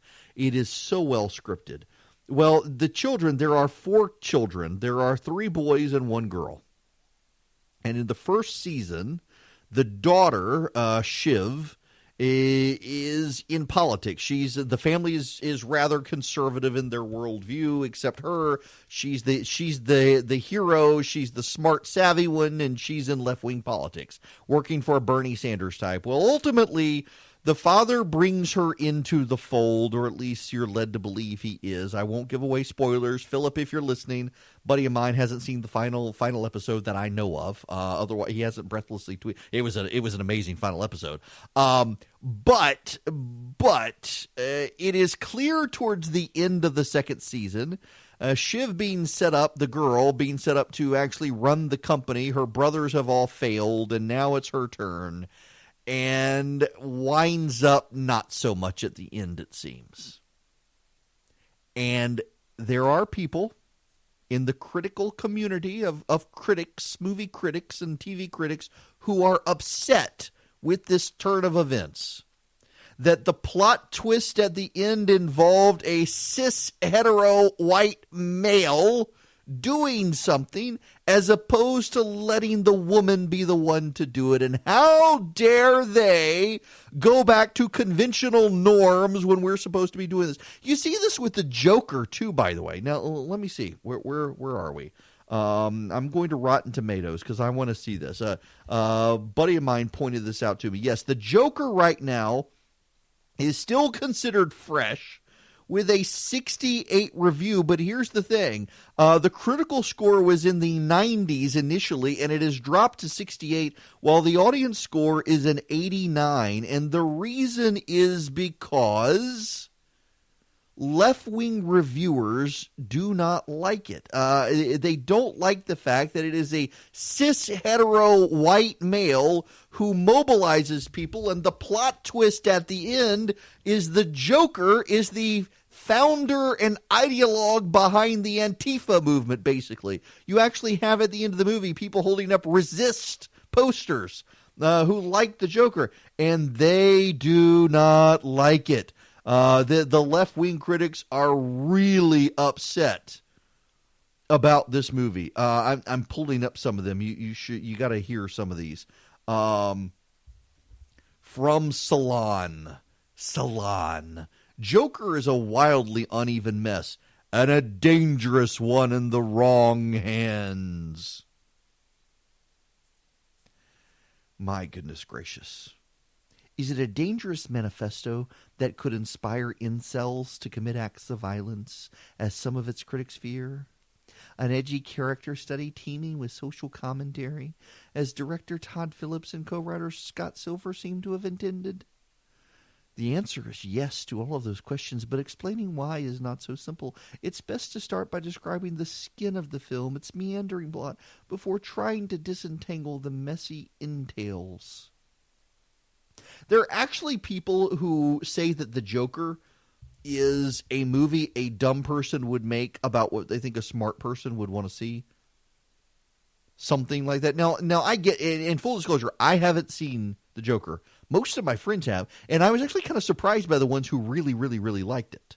I could kind of predict the ones who would really, really hate it, and most of my friends have said I would really, really hate it because it does take it is a very dark movie, and it is dark and tormented the entire way through. Pervasively dark movie. But what's so interesting here is that the critical commentary from the critics is all about social justice and that it's morally irresponsible, that you're there and you root for the villain. And who is the villain? The villain is a white guy. The villain is not an oppressed minority. Well, the villain actually is someone with mental health issues. And they're really upset about it. They're really upset about it. They're upset because it turns the paradigm on its head. And they're upset because the bad guy is the protagonist of the film. And they usually like that, except the bad guy is a white guy. And having the bad guy be the white guy and you're cheering on or finding some sort of connection to the white guy, you actually had people with this movie claiming that it was going to start a violence, incel violence. Now, do you have any idea what an incel is? Involuntarily celibate. Basically, dudes who can't have sexual relations because they're socially out of touch. They're overweight. They're whatever. This is something that the rise of it's an undercurrent in the internet that people bought as real after a shooting, and now people want to talk about incels. I never even heard the term until a shooting a couple of years ago. Somebody who supposedly is involuntarily celibate, can't get a date, can't have sexual relations with a woman. And now you've got these progressive movie critics say, oh, this movie is going to fire up the incel. We're going to have violence. Which, in a day and age of social contagion, look, I look on the transgender movement as a social contagion, frankly. There are a lot of people out there who claim to be transgender, particularly middle school students who are claiming to be transgender just because people around them are claiming to be it. It's in the media so much, and there's plenty of data out there to suggest that that is a social contagion. We know that shooters mass violence is a social contagion. And here you've got the media with no evidence whatsoever saying this movie is going to be a movie that causes people to go out and commit mass murder. And they're essentially advertising for the movie in the way they're doing it, advertising for a social contagion. They hadn't even seen the movie, or they'd only seen part of the movie, but they really hated the idea that this movie was about the bad guy was the protagonist, and he was, in their words, a cis hetero white male. All of this is a random tangent to get back to the central point of I'm increasingly convinced we can't believe movie reviewers anymore. Now, not that I typically do. There have always been movie reviewers out there who I've liked. I mean, so Sonny Bunch, he's an internet friend. I think we've maybe met once in person. And Sonny Bunch did movie reviews for the Washington Free Beacon. And essentially, if Sonny Bunch likes a movie, I know it's going to be garbage. I say that lovingly. I've said it to him, and a lot. He and I have just completely opposite views. He's very much a Zack Snyder film guy, and I think Zack Snyder makes terrible movies, but nonetheless. But by and large, the movie critic business, and I'm not the only one to note this, the movie critic business is now being run over but with social justice warriors who are rating entertainment on not whether it's good entertainment or not, but whether or not it fulfills some sort of value for social justice. For example, let's go back to HBO and Shiv and Succession. The woman didn't win. It was two women fighting it out, and that was a great episode, and everybody loved it. But now the women appear not to be the ones who are dominant and in charge, and suddenly it's bad. And the same thing happened with Game of Thrones. Listen, I like Game of Thrones. It is not for everyone. It took me years to get into it. I only got into it because I was a captive audience, literally in a hospital bed, and didn't have a remote control to change the channel. But I wound up liking it. And there, at the end of the show, I'm assuming by now I can give you the spoiler alert if you need it. But Daenerys Targaryen, who became this kind of feminist icon, everyone was supposed to bend the knee to, she got stabbed by her boyfriend and did not take the Iron Throne at the end. And it was predictable and foreseeable, more so apparently if you read the books, it wasn't going to come to that. But it happened, and people rated down the TV series, not because they didn't like it. And I wasn't a fan of the ending. I mean, it was okay. I didn't think it was as terrible as some people said, but it wasn't great. But there were actually critics in the entertainment industry who criticized the show because the woman they all rooted for did not win in the end. And it had nothing to do with the content. The abridged season was garbage. They should have extended it out another 5 episodes. They should have. The showrunners were ready to get out of HBO. Do you know why they were ready to get out of HBO? Because they were going to do an alternative Civil War series where the South won. And it was going to show slavery bad and the Confederacy bad, but the whole idea that the South won was anathema to the social justice warriors, and they complained so much, HBO decided they weren't going to do it. And so Benioff and Weiss, who did Game of Thrones as well, got so fed up with HBO, they decided they were going to rush out the door as quickly as they could, and so they abridged Game of Thrones and got out the door quickly. HBO would have loved them to drag it out another couple of seasons, but they were done after HBO bailed on them, and sure enough, the social justice warriors came for them again. And now they've gone to Netflix or somewhere else. They're doing some other series. Or did they go to Disney? I can't remember. Social justice warriors are ruining absolutely everything. And you see it in the way the media is propping up Elizabeth Warren. You see it in the way the media is turning on other people in the media. For example, the CNN anchors at the debate wanted Elizabeth Warren to explain how much it would cost the middle class, her health care plan. They wanted to actually know whether or not she would raise taxes on the middle class, and you had other people in the media attacking the CNN reporters for asking a very logical question, because it doesn't matter, because they're going to get health care benefits. This isn't a question you should ask Elizabeth Warren. Meanwhile, people went on Twitter into the archive, and some of these same people who are reporters blasting CNN for asking about whether there would be a middle class tax increase, these same reporters who were blasting them for asking that were in 2012 attacking Mitt Romney for not saying he would cause a middle-class tax increase. And now they're mad at Pete Buttigieg. Why are they mad at Buttigieg? Because he's had the audacity to say this on CNN. Okay, let's talk about that moment that we just played in our intro, where you went at it with Senator Elizabeth Warren about her Medicare for All plan, and you wanted a simple yes or no answer of will she raise taxes. And what she ended up saying time and again was Americans' household costs will come down with her plan. What does it matter to you what bucket it comes out of? Well, not only is it important to have yes or no answers to yes or no questions at a time when people are so frustrated with Washington speak, but also there's still been no explanation for a multi-trillion-dollar hole in this plan.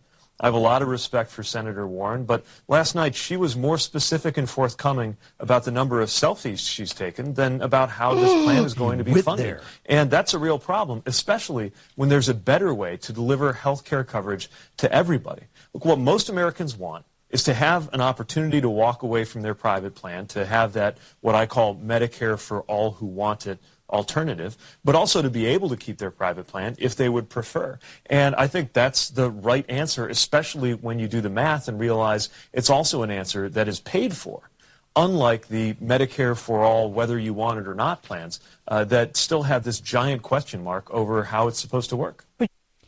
That's,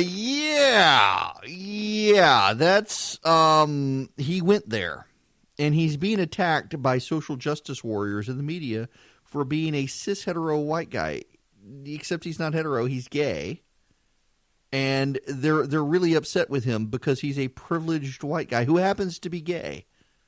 But apparently he's not gay enough. There have actually been attacks on Pete Buttigieg by people in the media that he's not gay enough. I wish I was making that up, but I'm not. And now they're upset with him for calling out Elizabeth Warren. They're precious.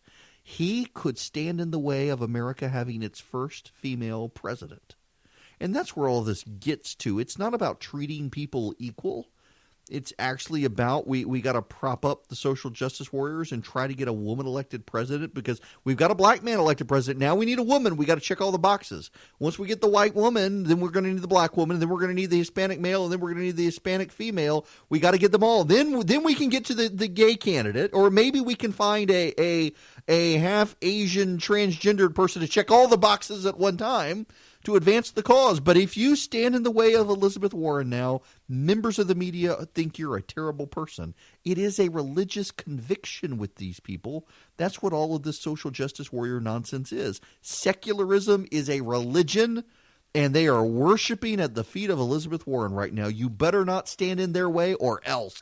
So randomly, as an aside on this Elizabeth Warren stuff, it's worth noting that the journalists out there who actually agree with her, Elizabeth Warren's argument that she doesn't actually want to say, Bernie Sanders, to his credit, is honest about it. Bernie Sanders on the debate stage the other day said that, yes, middle-class taxes would go up, but they would still wind up saving money because their out-of-pocket health care costs would go down.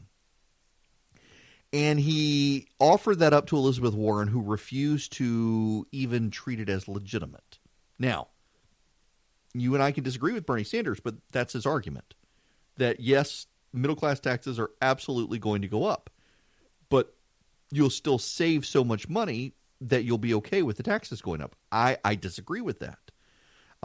Because your taxes go up, but your health care costs only go down if you're incurring certain health care costs.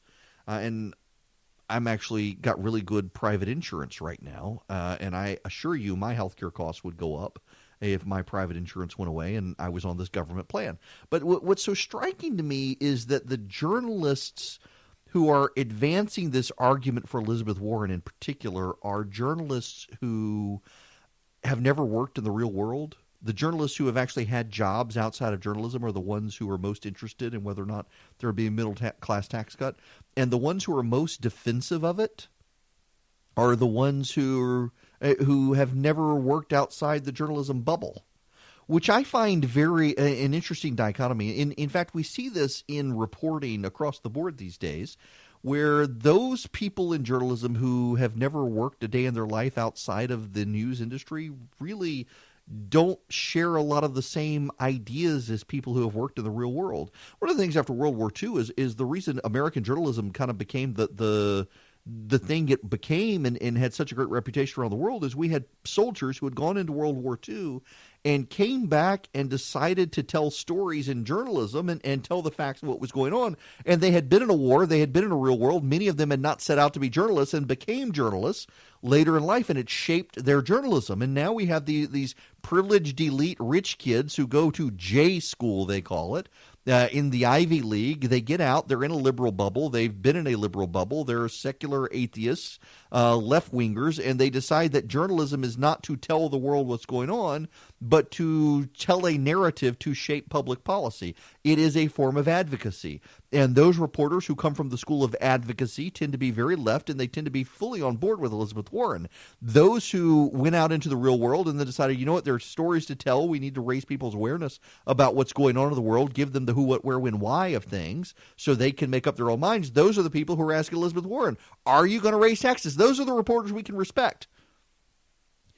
To go full circle on this, we go back to the NBC era where they misreported the president, and they did so out of a bias against the president because they have a narrative to tell that the president is bad, and they want to advocate for the Democrats, and that's why there's so much media distrust these days. And when you have reporters attacking other reporters for daring to ask questions about tax increases, most of us will look at this and say, man, the reporter class really is biased these days, and they are. They're out to get us. They are. We might as well acknowledge it.